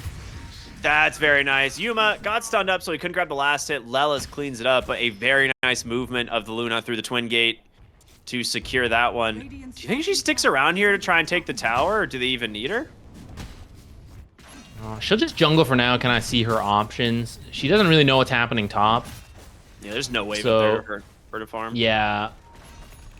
Well, I guess actually there's a ward here I didn't see. So they do know Doom's over here. So she'll probably make her way back over at some point. Bottom tower is under attack. Or maybe...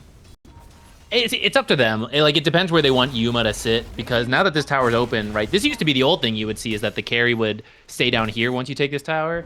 Nowadays, there's like so many avenues to gank them that you see the carries stay in their own safe lane for a little longer. Which does seem to be what's happening here. Yuma comes back as the wave is pushing into his tower, and he'll just be left alone here and jungle up his own side while his team tries to invade that enemy jungle and maybe go for mid.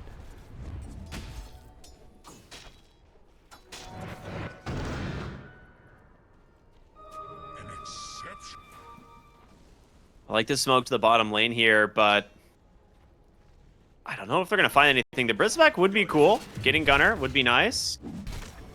And it looks like the smoke's going to pop. He's going to try and chase after him. They both get... Oh, what a sidestep, actually, but I don't know if he's making it out of this one. Doom comes out. The Snot Rocket's going to start throwing these slows onto these other heroes. He might live away because of this, actually. They Time can't for some chase NA him. math. Hold NA up, math? he's out. Hellscream, however, not looking as lucky. Nice stomp. The Magnetize continuing to go. Yopaj, though, comes through. Roll on in. He's trying to keep the Magnetize ticking, but Copy's in so deep, and he's going to get chain stunned down. That is not a trade you want to make. And you don't get the tier 1 tower either as the Dragon Knight comes in to stop this Luna's push. Looks like they're going to deny it, so at least it will fall in the end, but Radiant's top tower. only getting some of the gold. Maybe just a little bit too deep there. Didn't think the team would rotate. Probably trying to force something as they go on Gunner, but turns out they just gave up on Gunner and went for Copy instead.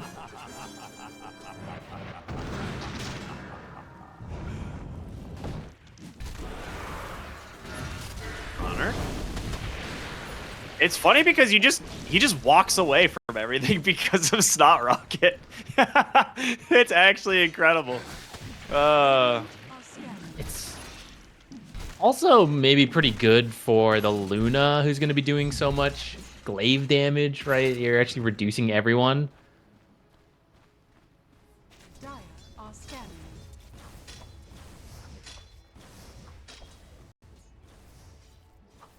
I really like it. We'll get the Aghanim Scepter on him soon, which is quite funny because if you like try to lay attacks into him while he's popped the Bristleback, like Goo and Quills just start going everywhere. Dire's bottom tower is under attack. Radiant are Mid tower, they're doing their best to push it. The catapult will get taken down though. I was trying to see Smoke? a solo No, level, dude. actually. Well, he's almost 5, I guess, but both They're so supports under-leveled for Shopify. Come on, they've got to see this, right? Wow, there he is! Jump scare!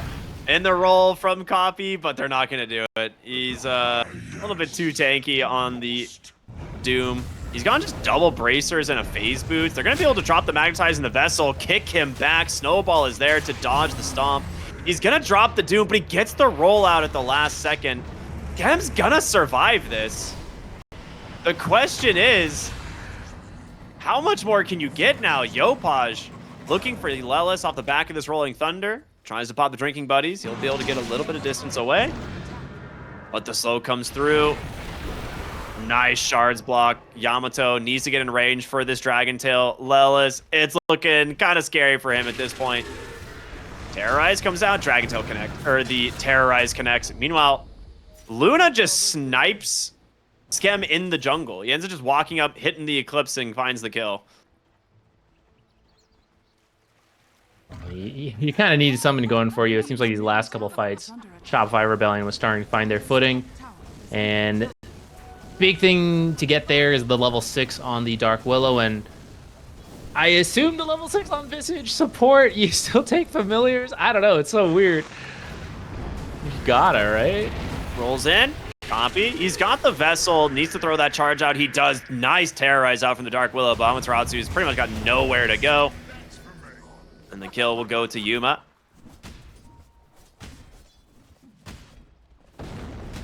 I will be very impressed if Shopify manages to win this with potentially a misclick. Weird lanes.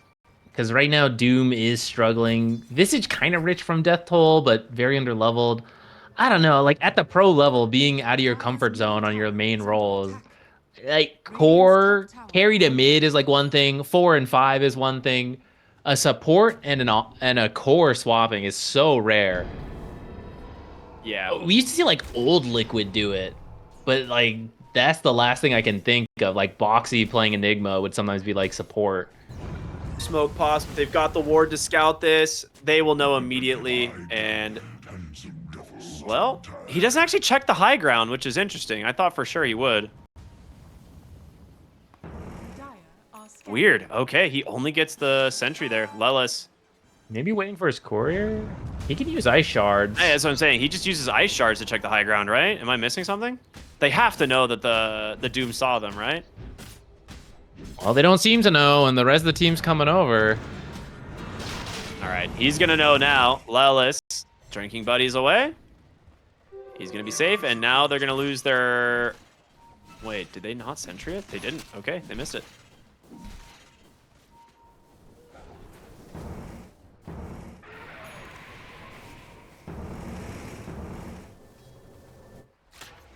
Top lane. Looking for the Dragon Knight, but this guy is fast. He just walks on out of there. Copy cancels his TP. Gunner has his Ags completed. Gonna go back for the pipe, which I like a lot. I think they do need one this game for sure.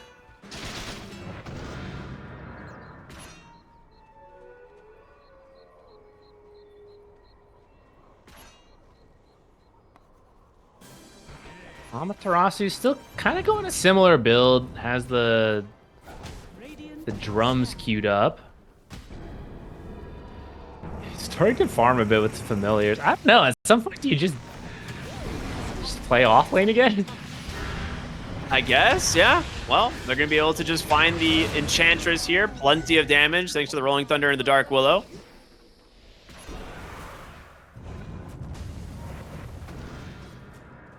Roll in from Copy. Doesn't find anything. They get the clean disengage again. Surely they will know about this high ground ward, right? They don't. And now it might cost Yuma his life. He is playing in a really awkward spot. He needs to back away. Hellscream walking forward. Gunner will be the one that he finds. All right, he's out. I'm trying to think where does this start coming together? Luna's working on her BKB now that the Manta's done. Hype on the Bristle will make you strong. Like, when can you bring this to Shopify Rebellion?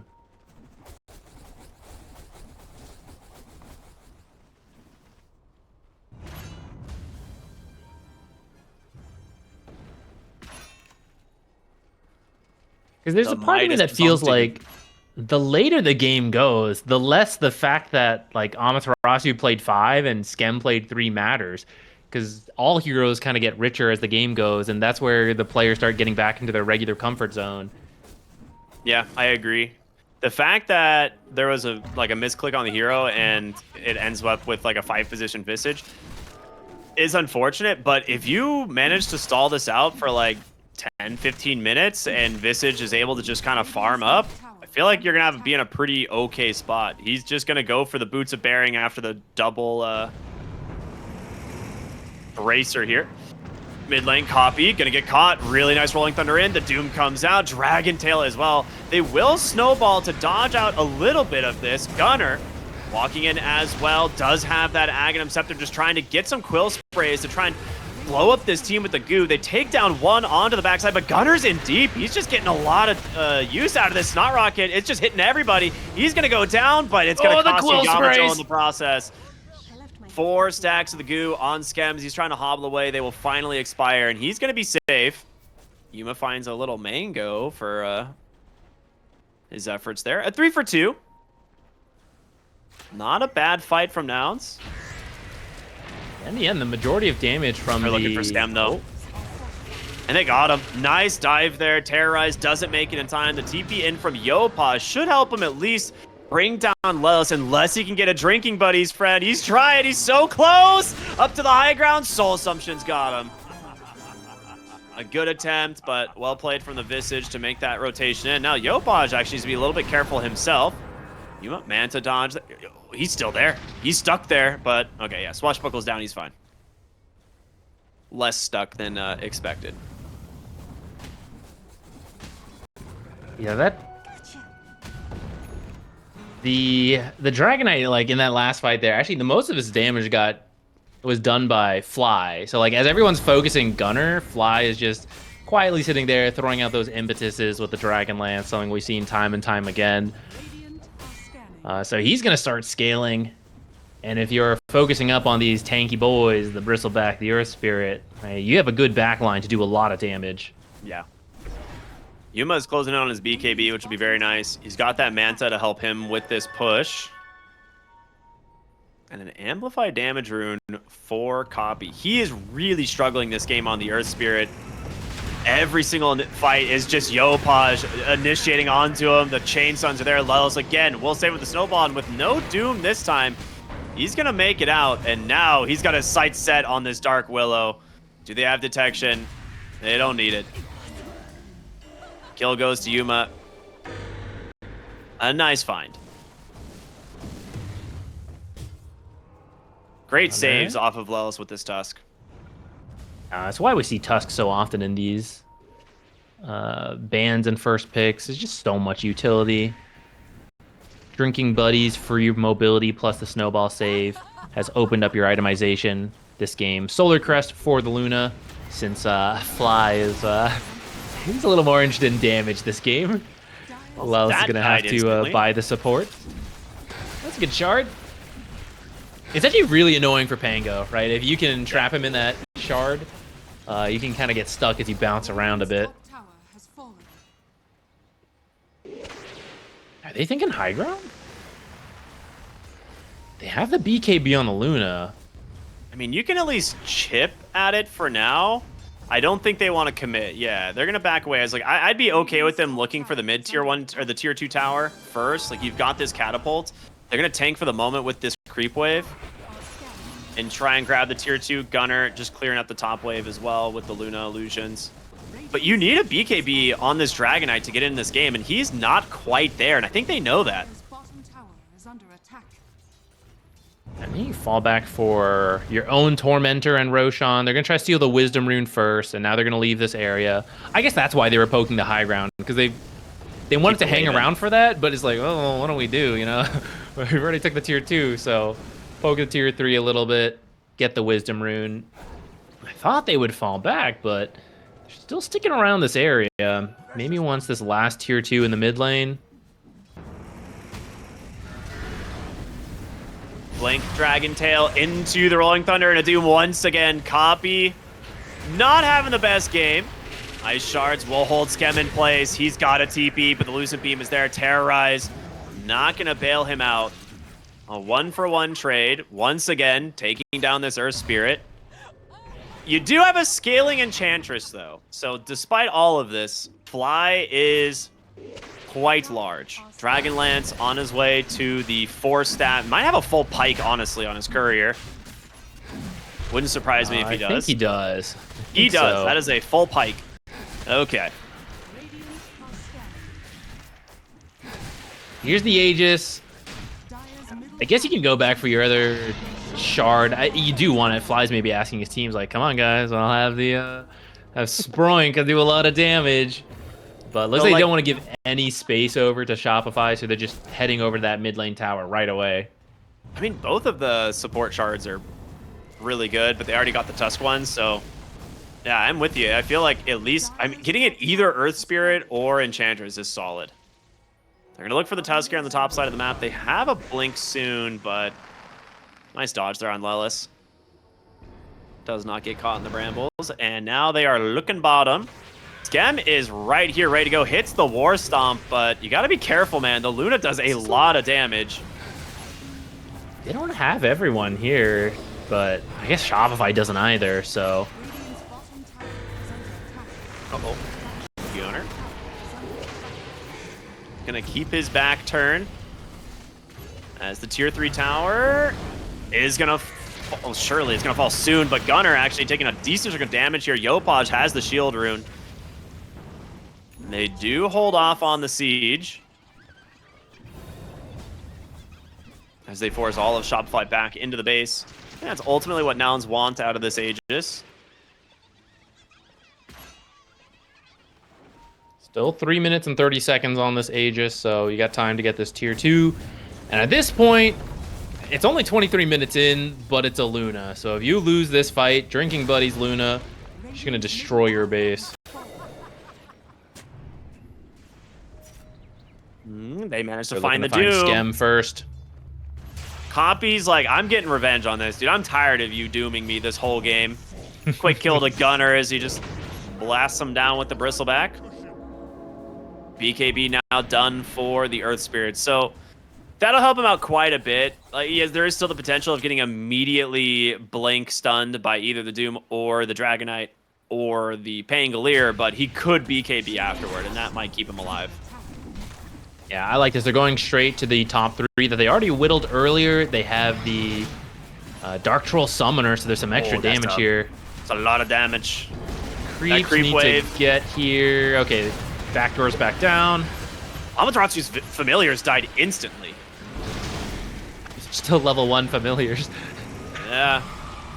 Well, they're going to have to be careful. You're taking a lot of damage inside that fireball, as well as just the Mage Slayer from this Dragon Knight. So you got to take be a little bit patient here. Rolling Thunder in from Copy doesn't quite connect onto anything. They're looking to just get this lane of barracks and back. Yamato gets the Dragon Tail. Drinking Buddies. He's rooted. He can't help.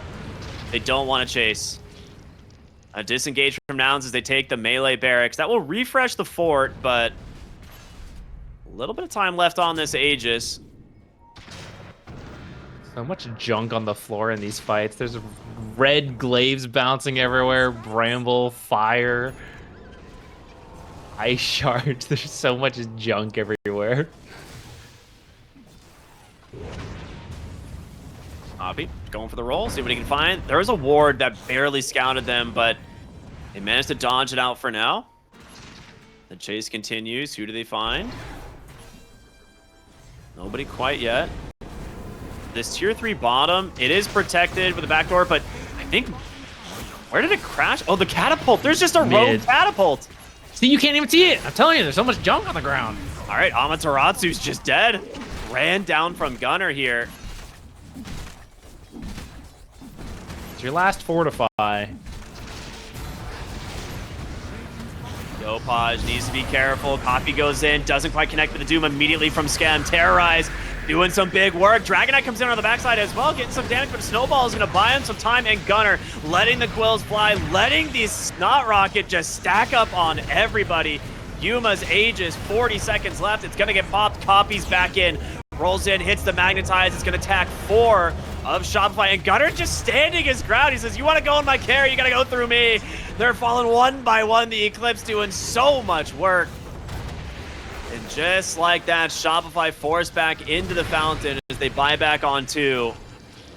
This Snot Rocket on this Bristleback is actually very problematic. Yopaj pops the roll up, trying to get away. Great shard block's going to keep Hellscream in place, and the Quill Spray will finish the job.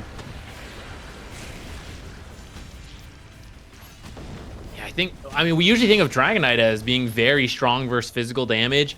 Currently sitting at 32 armor with all his bonuses, but I clicked on him in that fight, and he was at 0. That is such a big difference in how much physical damage you will take from this Luna, who has a Crystallis and these glaives bouncing everywhere because the towers are down. It's a really cool combo, actually. They call it. And they GG. As soon as the Mega Creeps come out, they know this one is not happening. Nouns will take a lead now 2-1 in this series over Shopify. An unfortunate hero misclick. It turns out a little bit of a miscommunication on the hero that Amaterasu was supposed to... The Blink Echo later. We saw some really good micro from Mangekyo, keeping away the spiders from himself. But you have to be really good about it, because there's that Mirana interaction with the shard. Now the Echo threat as well.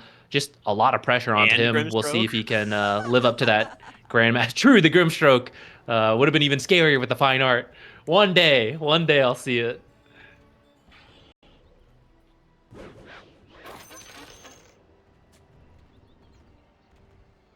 All right, for those of you that might just now be tuning in, welcome. You're here at a good time. It is Game 4 of Nouns versus Shopify in the Grand Finals qualifier for DreamLeague Season 24.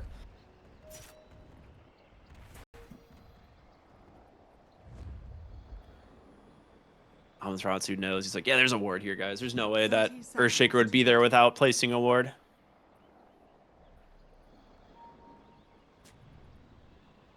I'm excited to see what they see in the Muerta.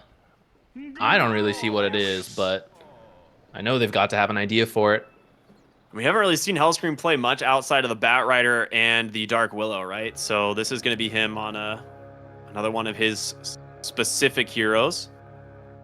The silence is pretty good, but for sure, yeah, I don't see the obvious synergy this game for the hero, right? Yeah, a lot of times when Muerta was really popular, you were picking her early, so you could at least threaten, oh, it could be carry Muerta. But for your last pick, I guess a lot of supports were banned. At this point, you're just like, oh, what do you like, dude? I guess. It'll be annoying in the lane. See what else you can do from there.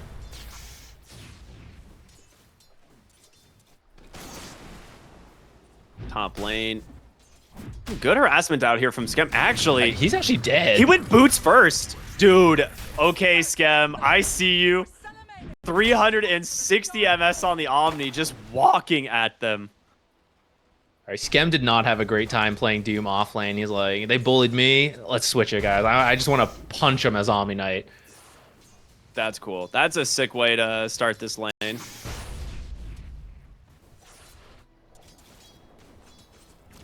He has the omnipresent facet too, so I mean, as he chases you, he's going to do slightly more damage each time.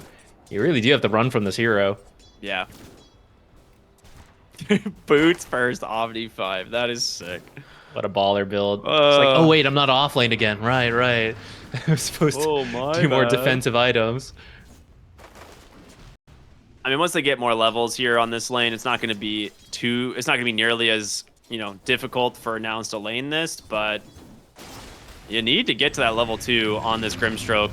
Skem, nice dodge there with that repel, and now he's just going to chase not after getting away. Ooh, who's going to die first? Skem gets the kill. You're missing the Inkswell with it. It's a very easy turnaround. Dude, Skem's such a baller. Just running at people. This is the thing you got to do with Omni Knight, though. He's not nearly as good at just passively healing like a hero like Treant. So you kind of have to commit to this trade where they want to run from you. And you actually see Lela's got boots to try to avoid this. Didn't expect Skem to also get the boots. Sorry, he got a Windlace now, so Skem's even faster. Let's see if Lelis got a Windlace. He did. He's like, I see what's going on here. Time to get Tranquil Boots and Windlace. That's how we play this lane now. Yeah, the thing is, Omni Knight's really good versus Grimstroke, at least in the lane, because Inkswell is so telegraphed. And if you try to activate it instantly, it's like, all right, dude, you just stunned me for 0.2 seconds. Like, sick Inkswell, you know? So it becomes very hard to use Inkswell. And that's why he should have gotten fine art. Just max this Q. You would never see it coming. I'd have been for it. Curveball around the trees. Very good use of the calling, preventing the ability to channel on that well. I don't know what those things are called. What's the well called? The lotus pool? The That's pool. what it's called. I should be able to play in the pool. Ooh, Skem top finally lanes. paying. Yeah, Skem finally dies, but you trade for your Kunkka. Lelis gets a little bit of damage out, but you're very happy about this once again for Shopify. Mid lane, not looking so hot. Copy. Yeah, he's got him. Right on the edge. I thought for sure he was out of range. Well, that's exactly what you wanted out of your counter pick here. Storm is CSing all right, but being solo killed is huge. And looks like in the bottom lane, they run down the ET. The lane so far has been going well for Yuma, so good on them to find a kill.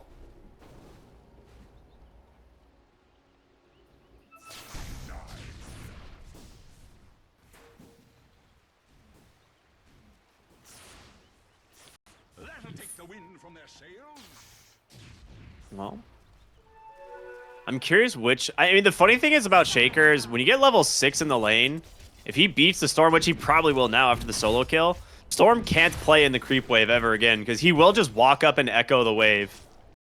That is always like the hilarious, like, I beat you to level 6, what can you do?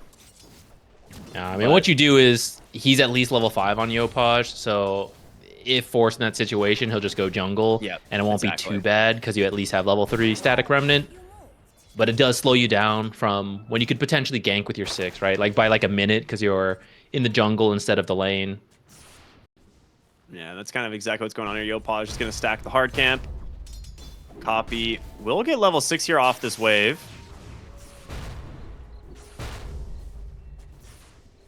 I love watching the creeps fly around. It is so funny. Yeah. Do you think he knows about the stack? Maybe. I mean, you have a rough feeling Storms do this, right? Like, even in a winning lane, you see a lot of Stormers do that. Skem, he's going to be the target of the Echo. Hard camp. Oh, that hurts. There's a stacked hard camp there. We're just waiting. I'll farm the hero with it. That's cool. Yeah, it's a position 5, but you honestly don't care. You're just looking to use the Echo as soon as possible because you really just want to get to that Blink Dagger when you start being more active, or like Aghanims, depending how your game's going. So just like the quick single kill Echo is fine. Fly gonna fall in the meantime. This Morta pick's working out. They've found this ET twice now.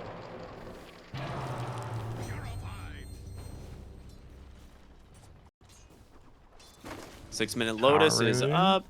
And the Power Rune, Bottled Haste Rune for Yopaj, as he is level 6 now. So he is going to make his walk to the top lane. Finding Kunkka would be massive. I think they might have seen him on the ward, but he TP'd out. So Yopaj will not be able to find him.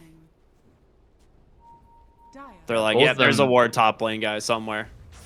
Actually, they kept looking, and I found Lelis here. Scan connects, so they knew someone was waiting around. Lelis thinks that it's a ward, but...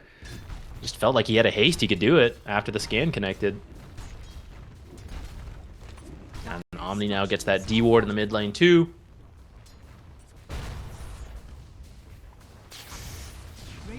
Successful rotation for Yopaj, which is pretty important since, like, if you just try to sit in the lane, Copy will just deny you. So, starting to make some plays. This is the strength of the Storm, who can do this sooner than the Earthshaker, who is going to queue up the Blink. But that means you got to wait for the Blink before you can really make these plays, whereas Storm is going to try to do so now. I'm really curious how early Yuma is going to get the Shard. Nice repel into an Eclipse, but Gunner will be able to walk this one off.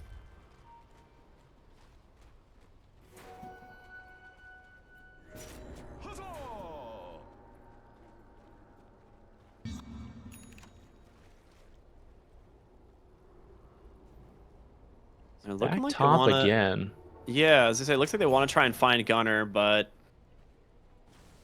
I know he's low. They might dive this. they're gonna go now. He doesn't have his boat.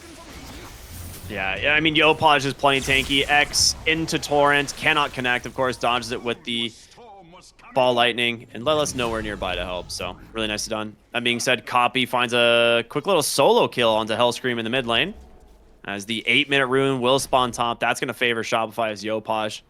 Be able to bottle up the illusion. Is under attack.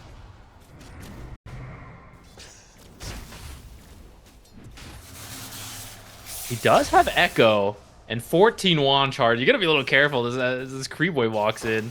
Yeah. He has the Omni at least behind him. But you're right. That Echo will hurt very badly. Meantime, while we looked away, Amaterasu did hit 6, so this hero is going to start ramping up. And it feels like we're a little worried about the lanes for Shopify, but Their lanes are great. yeah, it's feels like everyone got what they needed. This offlane Brood is crushing the Mirana in terms of net worth, and the counterpick of the Mirana doesn't come until Shard, so it's going to take a minute for this hero to come online, and she's going to need a lot of space. Thinking about going for Fly, but he's just a little too fast. They don't want to go too far. Radiant's bottom tower has fallen. Copy's using another Echo in the triangle where there's a bunch of stacks. That did get him his blink timing. I mean, that is such a fast blink.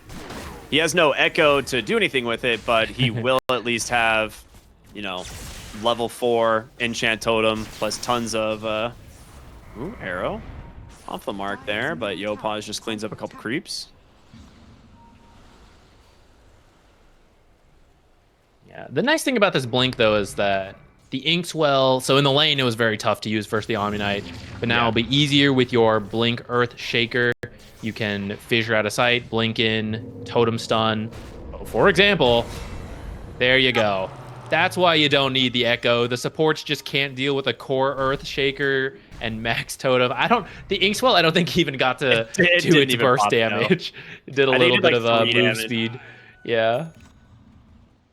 Yeah, that is the El Clasico off the Earthshaker blink timing. You find a support, you delete the support, and then they're like, "Hey guys, he's got a blink dagger." All right, Yopaj with an amplified damage. We're trying to get some stuff done. Oh, the Soulbind, the leash onto 2. You can't quite go anywhere yet on the Storm Spirit, but they're gonna get a nice turnaround thanks to the silence from Hellscream. He's gonna hold him at bay, but Yopaj, he's low on resources. The X is gonna connect, but there's no follow-up. Yamato here in the mid lane. And with all 10 heroes... Oh, well, Gunner just gets the spiders. As I say, with all 10 heroes here, I think you're okay with that on Shopify because you can just go back to your lanes fairly easily with this Broodmother. Yeah, you're faster at resetting. That's a party here. Now, let's see if they can punish the Brood, who they know would have gone here on her own. Even if the other heroes are trying to get here, they would be slower if they weren't smoked like this. Do you find a storm? No, they Not quite do. fast I mean, enough. the scan had connected. They were definitely ready for this one, and Copy is just gone all alone.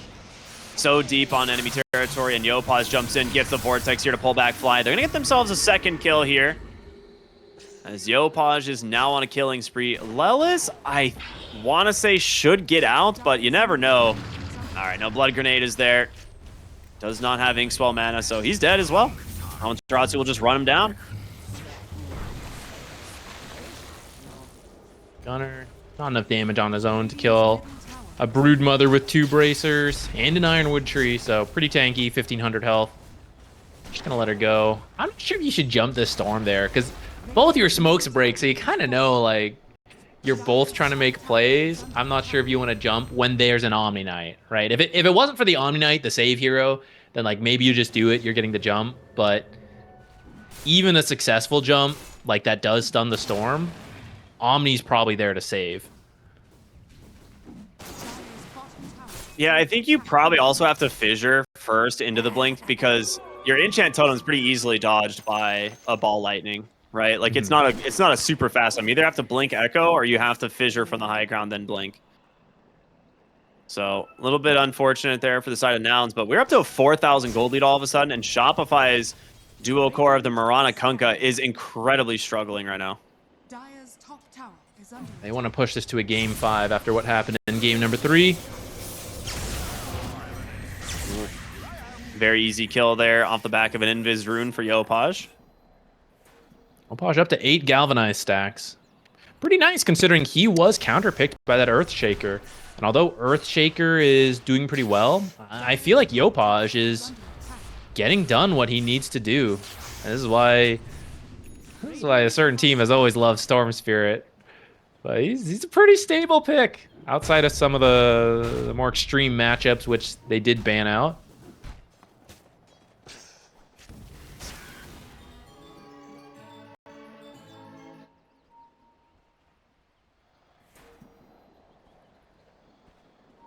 It's about 1,200 gold away from that Maelstrom.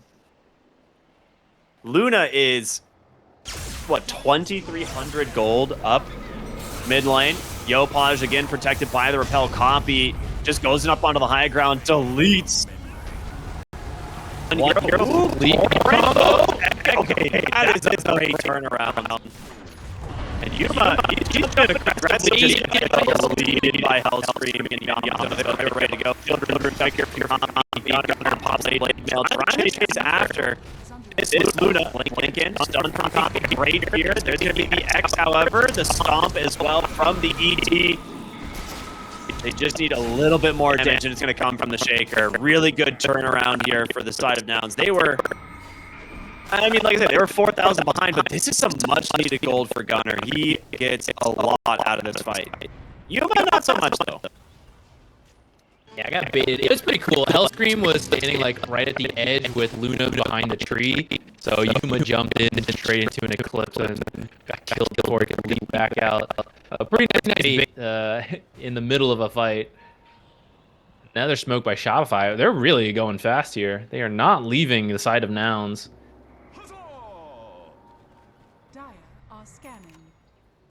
Last time there were some 6 spell combos, but those are all on cooldown right now. Whereas Shopify has much lower cooldown than their active trio. We're gonna find Gunner. Pops the blade mail. Fly comes in as well. They have the repel at the ready. Great fear. In comes copy. The repel instantly to get Yopaj out of the chain stun. The question is, they have vision. Low on mana, though. They won't be able to chase.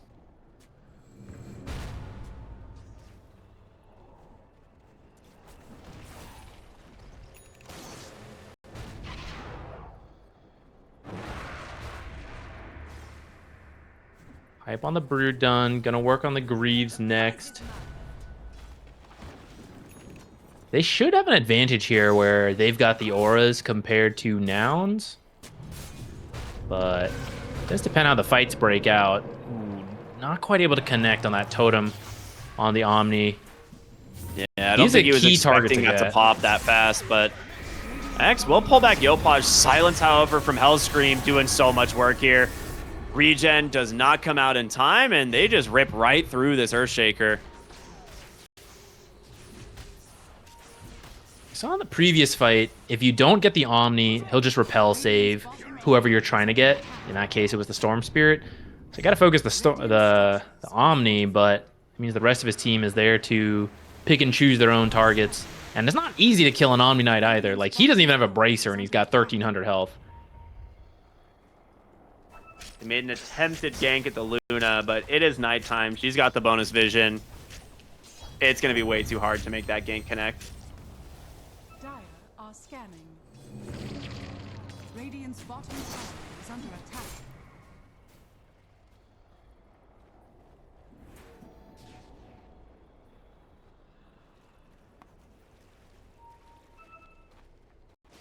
Just once this game, I want to see the Blink Echo on the spiders or the Starstorm onto the spiders and have it kill the hero.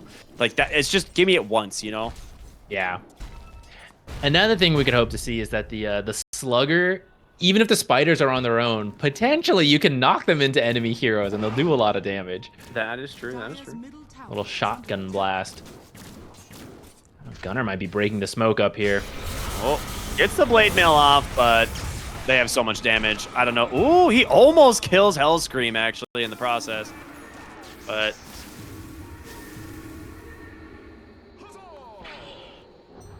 now they're looking for more. Yuma's desperately trying to finish off this stack. They're actually going to run into Copy here. I don't think he's getting out of this. Well, Got the Inkswell. Can you get the blink up? Oh, they just barely off the mark with the calling. He is not supposed to be able to live there, but a great escape to make sure you don't feed more gold over to Shopify, because we're kind of at that tipping point. It's a 5k gold lead for Shopify. Trying to hit some strong timings. Any extra kills you give over might cost you game number 4 here. Yopaj just going straight Parasma. Knowing that the Omni is just going to stay behind him the whole game, like he's like, yeah, whatever, I'll just go straight damage.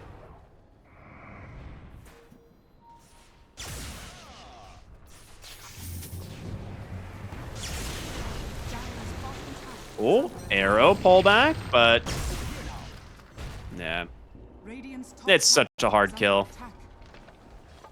Yeah, you know if Omni's not in sight, it's so dangerous to jump to Storm. Like, that's exactly why Storm is playing this way, because he knows it's very difficult for them to choose me as the target. The Shard is online for Mirana. Maybe we'll get to see the spider interaction.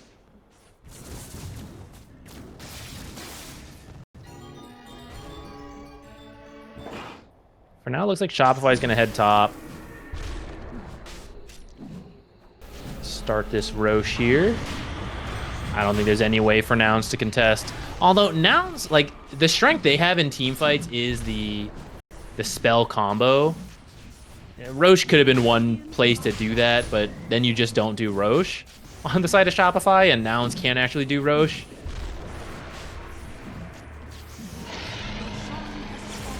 All right, well, there we go. Aegis into the backpack of Storm, and they come... oh, this is a huge kill if they find it. And they absolutely will.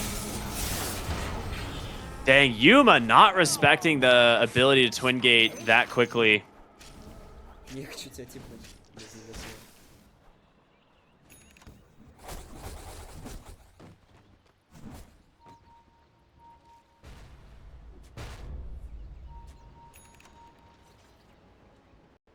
Well, Aghanim Scepter done on Copy. Parasma on the Storm, though. This is such a massive damage boost for this hero.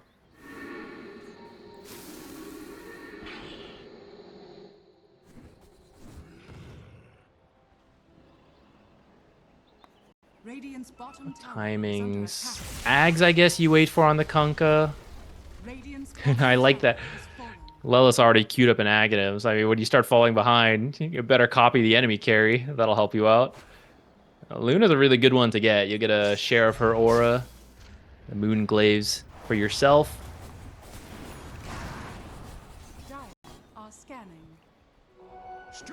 Ooh. Fly's gonna pop the smoke here. He's not gonna make it out of this one. Storm will make very quick work of him. Copy? I don't think you kill this by yourself. I think you need some help, yeah. He's gonna pop the wisdom, sir. Gunner? With Gunner, I think it's doable. All right. Okay, there you go. And who did that go to? To Gunner. Gunner. That's pretty useful. The tidal wave can force the enemy into a strange position, especially the Omni Knight, who comes in to try to save someone with Repel, but you actually push him away.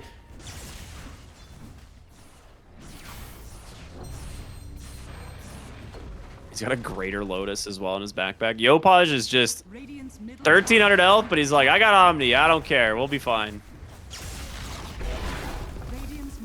Last outer tower.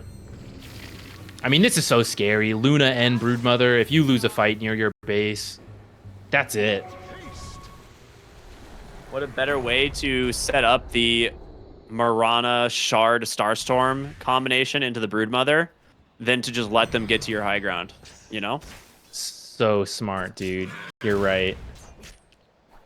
It's like that Fart Studios game the other day where they picked Pudge so they can try and hook them into the fountain at 30 minutes. You don't get to do that if you win the game, so... Shout out to SVG, who absolutely bodied that game.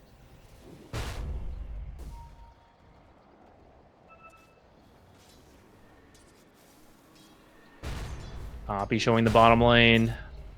Might be the target of a zip gank in just a moment here. Oh no, he blinks in. He gets away for the moment. He might be fine. Like, Ags on Storm is okay. The really nice saves though for Amaterasu. Not Aegis though. They get the sleep. He just full heals basically, and now you've got to run. Yamato comes in, pops that Eclipse, just gonna do so much damage here to the 0-0 splitter. Just tickles. 2 dead, and you said it. If you lose your heroes right outside the high ground, this game will quickly come to a close, and that is what we're looking like. They're gonna be a nice pull back in here. Yamato saved, but that ult completely wasted by the stomp here from Fly. Atos to hold him back. They really want to get this this Luna, and looks like with the Mirana's helping the drags back from Gunnar, they get him. Okay. Wait a minute, some signs of life. It only costs you the buyback on Fly. The big kill there onto the Luna. Be careful not to extend too far. They do see Yopaj though. Stomp arrow. Can they keep Skem from coming in? Oh, Skem makes it in time for the save. Yopaj is going to make it out, but they might be able to bring down this pesky Omni Knight with the auto attacks here from this Mirana. Yeah, Stomp into Tidal Wave pushback arrow. That was kind of cool.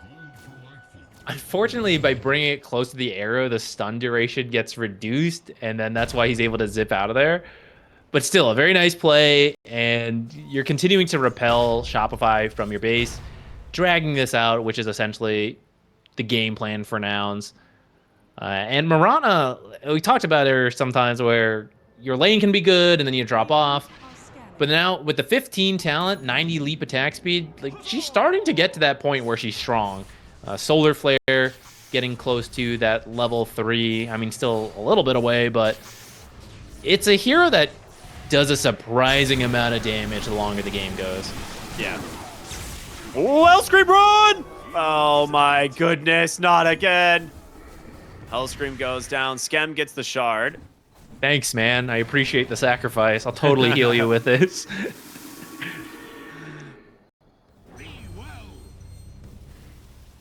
The Omni Shard's pretty useful, especially for like Storm who's zipping in, and it can be hard to stick near him.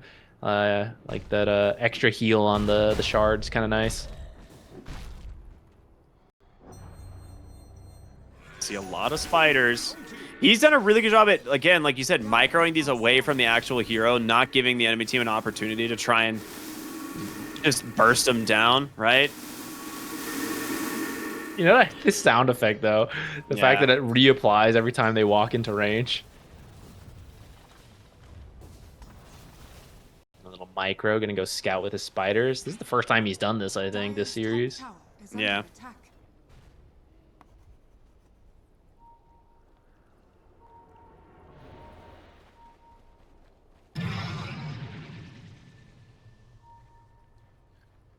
And another smoke. Seeing if they can reclaim control. Gunnar just gonna throw the ult to clear the wave. Like, don't worry, guys, I got it. All right, that's an interesting way to do it. Catapult's gonna do a little bit of chip damage there to the tier 2, but Yopaj is here to clean it up.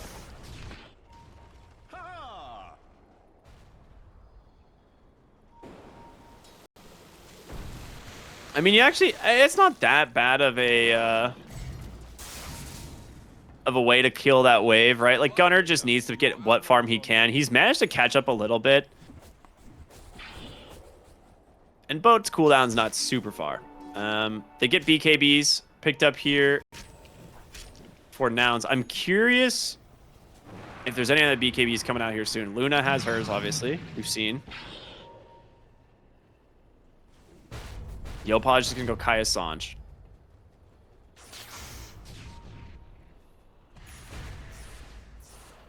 Shopify right now is just trying to hold the map. I don't think you want to push without the Aegis because you really do need to respect the spell combo from Nouns. that's what the Aegis is really helpful for, because you only have one spell combo. You throw it all out to get the kill on the Luna, and then boom, she's back. So if you throw without the Aegis and then they get the Aegis, like, your whole lead's gone. So you just have to play safe now, look for pickoffs, and if you don't find anything, you just wait for the Roche. If you do get the pickoff, you can try to go up, and looking for copy right now. Well, maybe it's going to be Gunner who walks a little too far up. That's, yeah. They're going to go for the play for this 28-minute wisdom. They get on top of Copy. He's got the BKB, but there's so much damage coming in from the Luna. The boat comes through as well, doing some work. Storm Spirit leashed up. Earth Splitter kind of connect as well. It does. The silence is there. Can they finish him off? Copy goes in. The huge Echo finds 3. They grab like everybody that they needed on the side of Shopify. The stun's going to prevent the TP out from Hellscream. And they will grab themselves another kill. The Soulbind, the Repel will not get you away with that. Fortunately for Shopify, Roche is not up. Otherwise, this would be a complete recovery for Nouns. And in fact, I'd say they're in control. It was still huge in catching up. I think that was like a 5k gold swing, but it is pretty much the maximum Roche spawn time.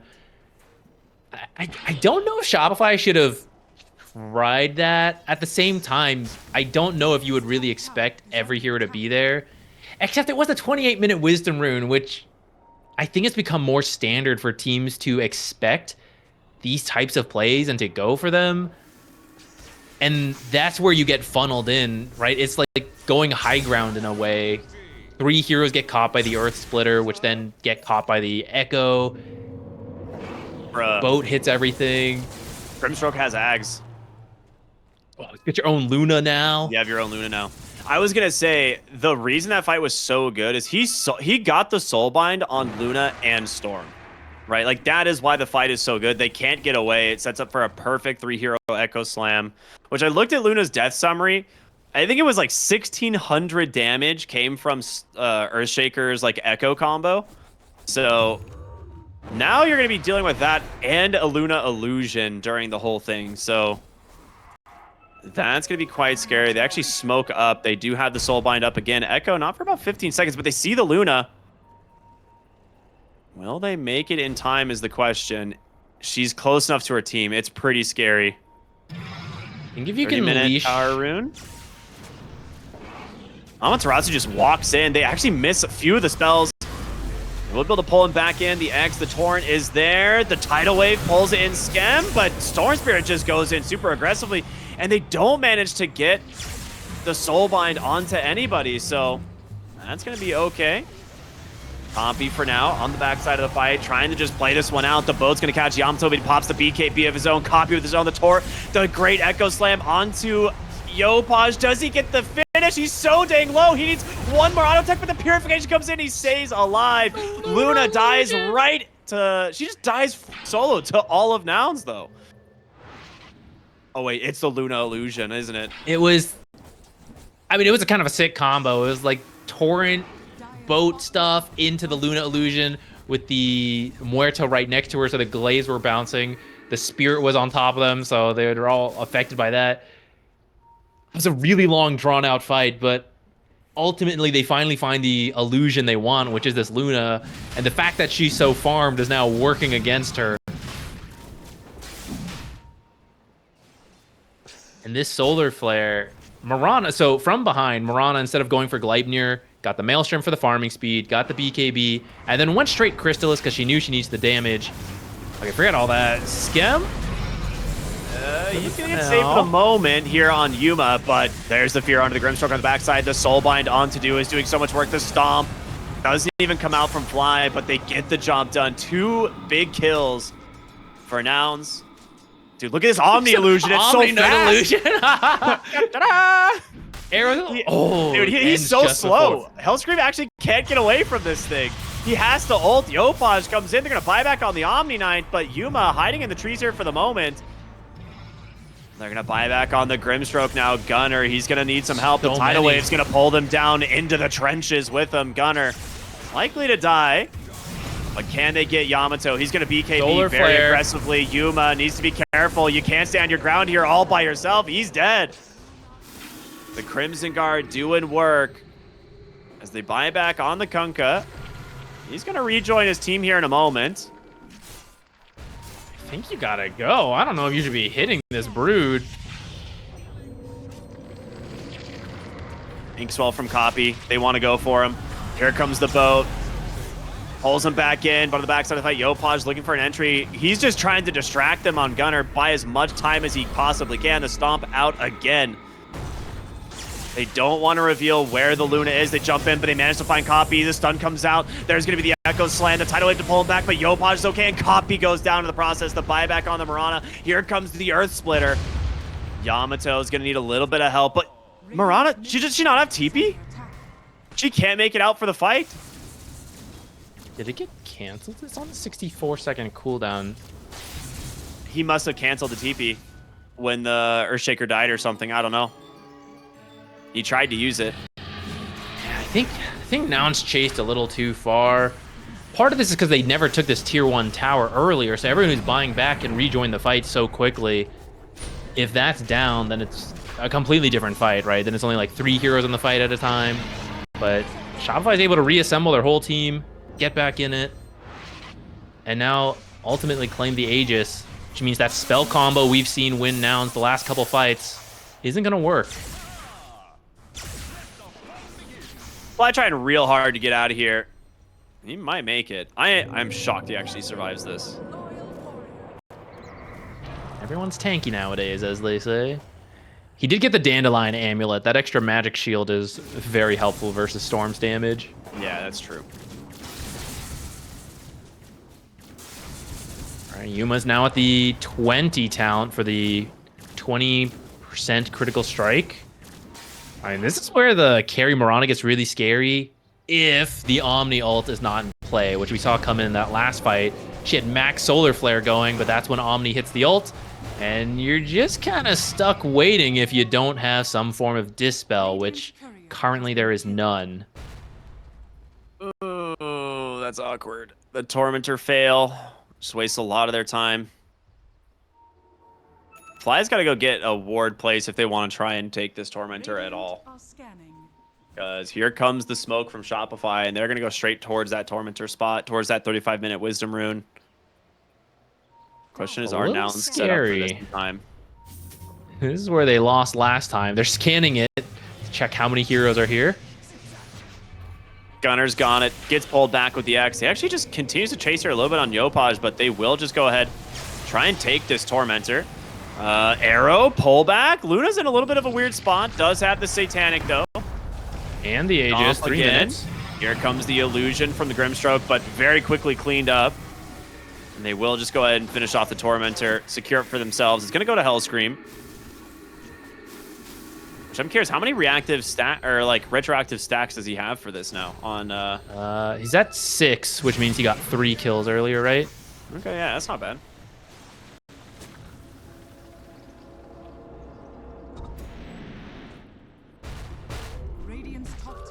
Under attack. Copy's pretty close to an Octarine if he wants to buy out. He's just farming on the enemy's half of the map for now, though he may need to get out of here pretty soon. Sells the bottle, finishes the Octarine. That'll help provide a lot more lockdown in these fights.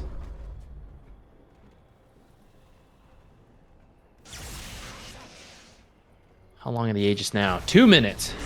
So, I'm sure they want to push the high ground with this. There's nothing else to go for. I don't think there's any more key items to wait for. I'd imagine BKB is being delivered to the Brood, and I'm guessing that's what they were waiting for. Yeah, I was going to say, with the triple BKB, I think you just need to go and try and push the objectives here. They really want a pick off first. I think they'll probably wait for the last minute of Aegis before they do it. They see Copy from a ward they had earlier. Immediate BKB. I don't even know if he gets out of this very easily. That BKB is going to expire. He gets rooted, feared back. Copy's just dead. And he bought out the Octarine. I'm not sure if Shopify knows that, but there is no Earthshaker for over a minute. This is looking like a game 5. Did he have it in his inventory? If he had it in his inventory, they know for sure he does not have buyback. Yeah, he had it. Yeah, so I mean, if they click him at the top, they're gonna see, oh, he bought an Octarine. All right.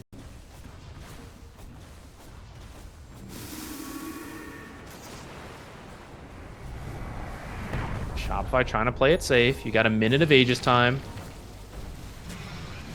Got the Banner's banner gonna drop. go down. I mean, you can technically drag the creeps in away from the banner, which is kind of nice. Storm's gonna go in. Try and find an opening to get the Grimstroke. That's an amazing find if they can actually bring him down. Yamato actually popped the BKB for this. He's going to get X dragged back in. Oh, what a Manta dodge. Dude. Manta dodging the X. That is unreal. Or was it Repel? Was he No, Repel? Repel was still on cooldown. It was still on cooldown. So he had to Manta dodge that.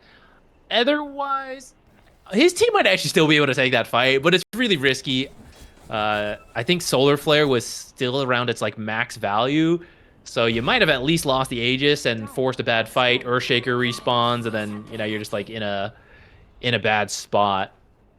But successful defense from Nouns, despite losing that Earthshaker. Their tower takes a good chunk of damage, but it's still up.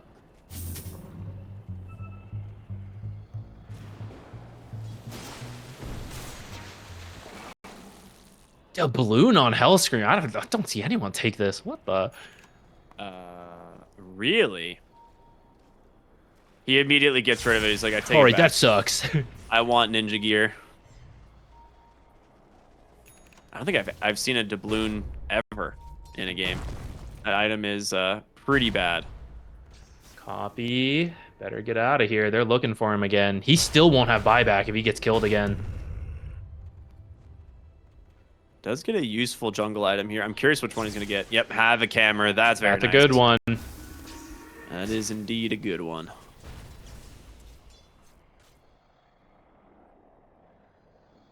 You can see why this guy is a Grandmaster Brood player. He's playing into 3 like hard counters to this hero. He has 3, 1, and 15. And he has not once died to like an Oopsie Echo or Stroke of Fate or the Marana Shard, right? Like every single time, he's fine playing into these counters. He does not seem to care at all. Yeah, looking to make a name for himself as this Brood specialist, which he may not get to play Brood very much in the future, but it will really open up the draft for any team he's on when every team, even if it's not a Brood meta, is like, oh, well, that guy, he's really good with that hero. I don't want to deal with it. It opens the draft up so that you get more broken supports, right, in this game. For example, if he's banned out. I mean, he's not this time, but if you look at Shopify Rebellion's drafts, they're often opening with Tusk or Shadow Demon. And you might ask yourself, like, how's that happening every single game? It's because of this Brood.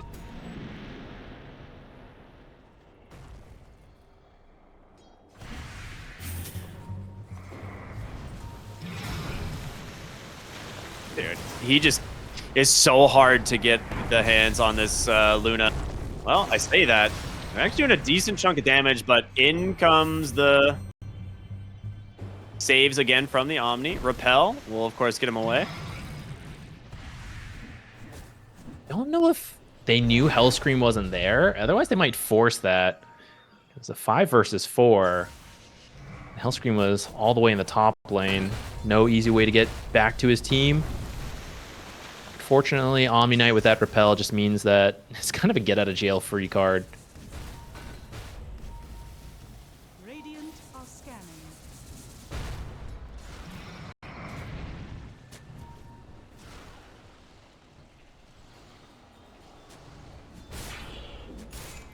Ooh, I didn't even notice. They have a gem on Gunner. That's kind of nice. Try and take away some of the wards around their base here. They have a lot of vision planted bottom side here from Shopify. Yeah, they know that Shopify is just trying to restrict them right now, and you need to be able to get out of your base a little bit, right? But if every time they see you, they come and kill you, yeah, that's you're screwed. So you have to buy this gem. You have to make sure you can safely move out at least a little bit. For now, Brood's ratting the bottom tower. It's down to its last third of health. 2 towers really softened up. Just one bad fight. Both of them will fall so quickly. Do you think Elder Titan goes like the cleave talent? I hope he does. I don't know if he will, but I want to see it. I mean, he's just sitting on like plus 300 damage there, so. I mean, Not only natural is order it the radius is brood, also quite good, but you know. yeah, there's like the brood, and then the solar flare. You know, like this is the damage potential. I really want to see it, but you know, maybe it's too much of a pub meme. Yeah. Natural order radius is just such a ridiculous talent. You know, I don't think I've ever seen a support Elder Titan not go that one. So we'll see. Echo Saber picked up on the Broodmother, going for the Harpoon. I mean, definitely a good item. I feel like this late into the game, it's kind of underwhelming though. But if he does manage to use the Harpoon to like reposition like one of these supports, like maybe that's good enough. 3 ninja gears for the side of Shopify. Very nice. Dire's top tower has fallen. I mean, I guess you're not playing around your spiders, you're playing around yourself.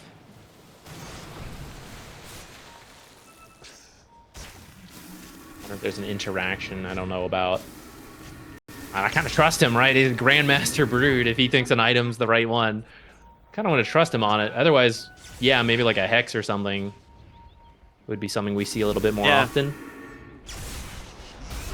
Ooh, they're going to go in. Jump on top of Gunner here. He does, of course, have the... Luna's dead. Wait, what? Death summary, arrow into death. Oh. Pain stunned all the way.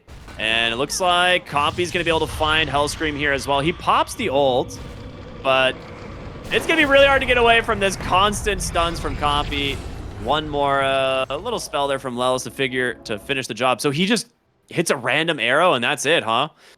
Scam was not close by.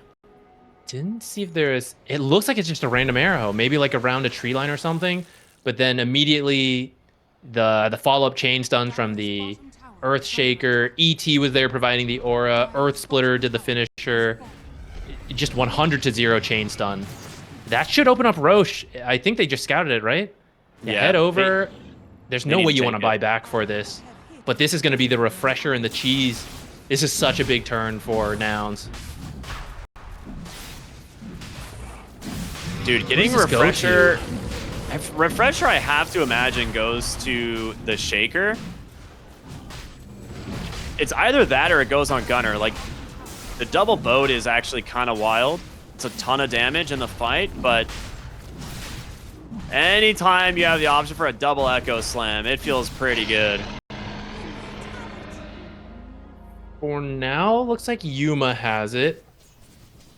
A double Solar Flare, actually. I mean, a lot of the damage from Mirana is Solar Flare. Maybe having a second option is pretty good.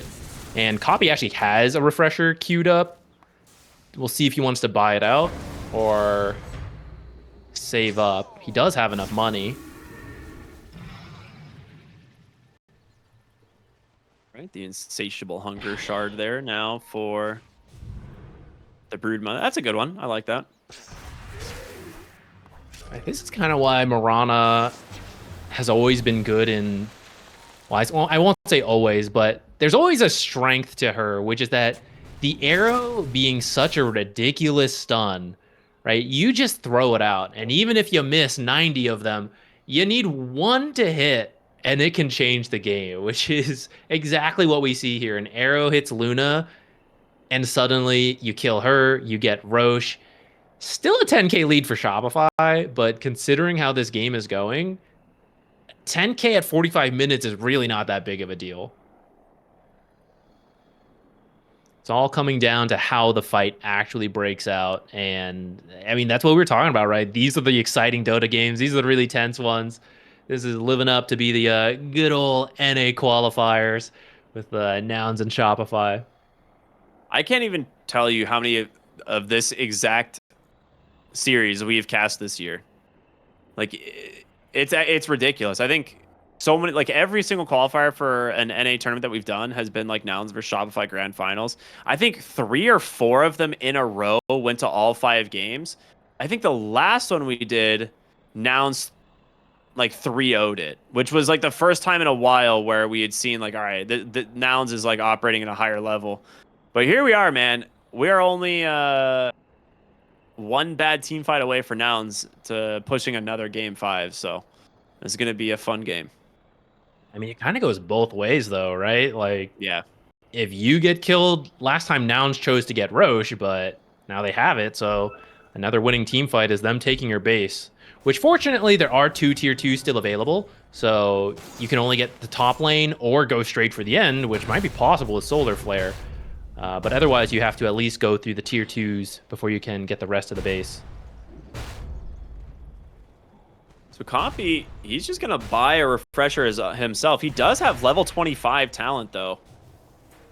So this Shaker, very low cooldown enchant totem, I think, right? Is that the one he took? Yep. Minus 1.5 seconds on enchant totem. Very cool. Thank you for the Luna illusion. Just going to go scout with this now. Take advantage of that bonus night vision. But they cracked the tier 2 in the mid lane, and now they can look for top. It's 45 minutes. No one has cracked the high ground, right? Shopify almost did it once. It was a good defense from Nouns. They forced out a fortification. Bottom lane, you got to deal with this massive wave here. The Blink Echo from Copy. Does he get him? He's so low. Oh, my God. Okay, yeah, Storm stuck around for just a split second too long.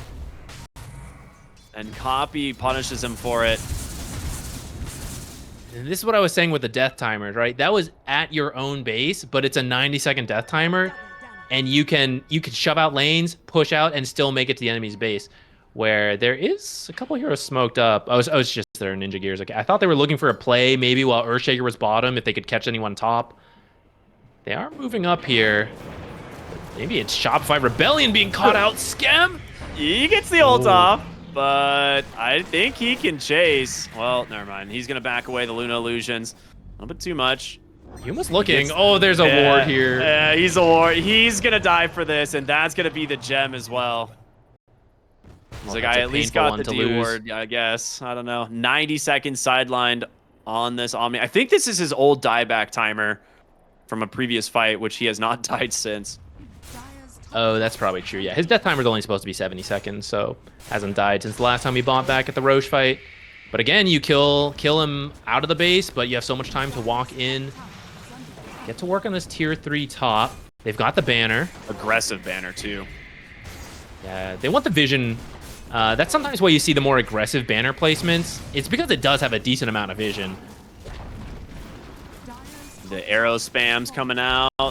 I'm surprised he took the 3 times arrow. I don't remember what the other talent is at 25, but 250 Starstorm damage. Okay, yeah, the multi-shot arrow is probably better. We saw what happens when you get like a stray arrow and onto the Luna, right? So yeah, I think that's why pros like it. It's just literally tripling your chances that you hit a lucky arrow and win the game off that. Cool. They find Hellscream. They actually find the Luna. She's going to have to BKB right away. Yuma turns it around, pops the BKB, the Satanic.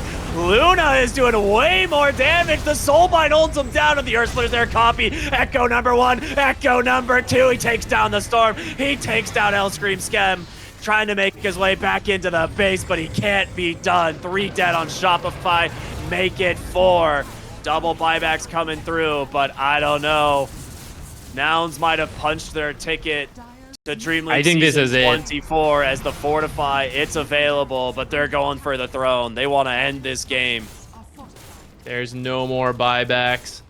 I can't see a way to hold this. I don't know if they ever use Refresher on Mirana. I mean, you could have Solar Flare again if you want. I think she did use it earlier. Yeah. You're going to do what you can here on this Broodmother. The BKB Vortex out from Yopaj, but there's just way too much damage from this Mirana at this point. And this is it, man. Shopify, a valiant effort, but once again, knocked out by Nouns. Congratulations, as they will be the NA representatives at DreamLeague Season 24. Very well deserved.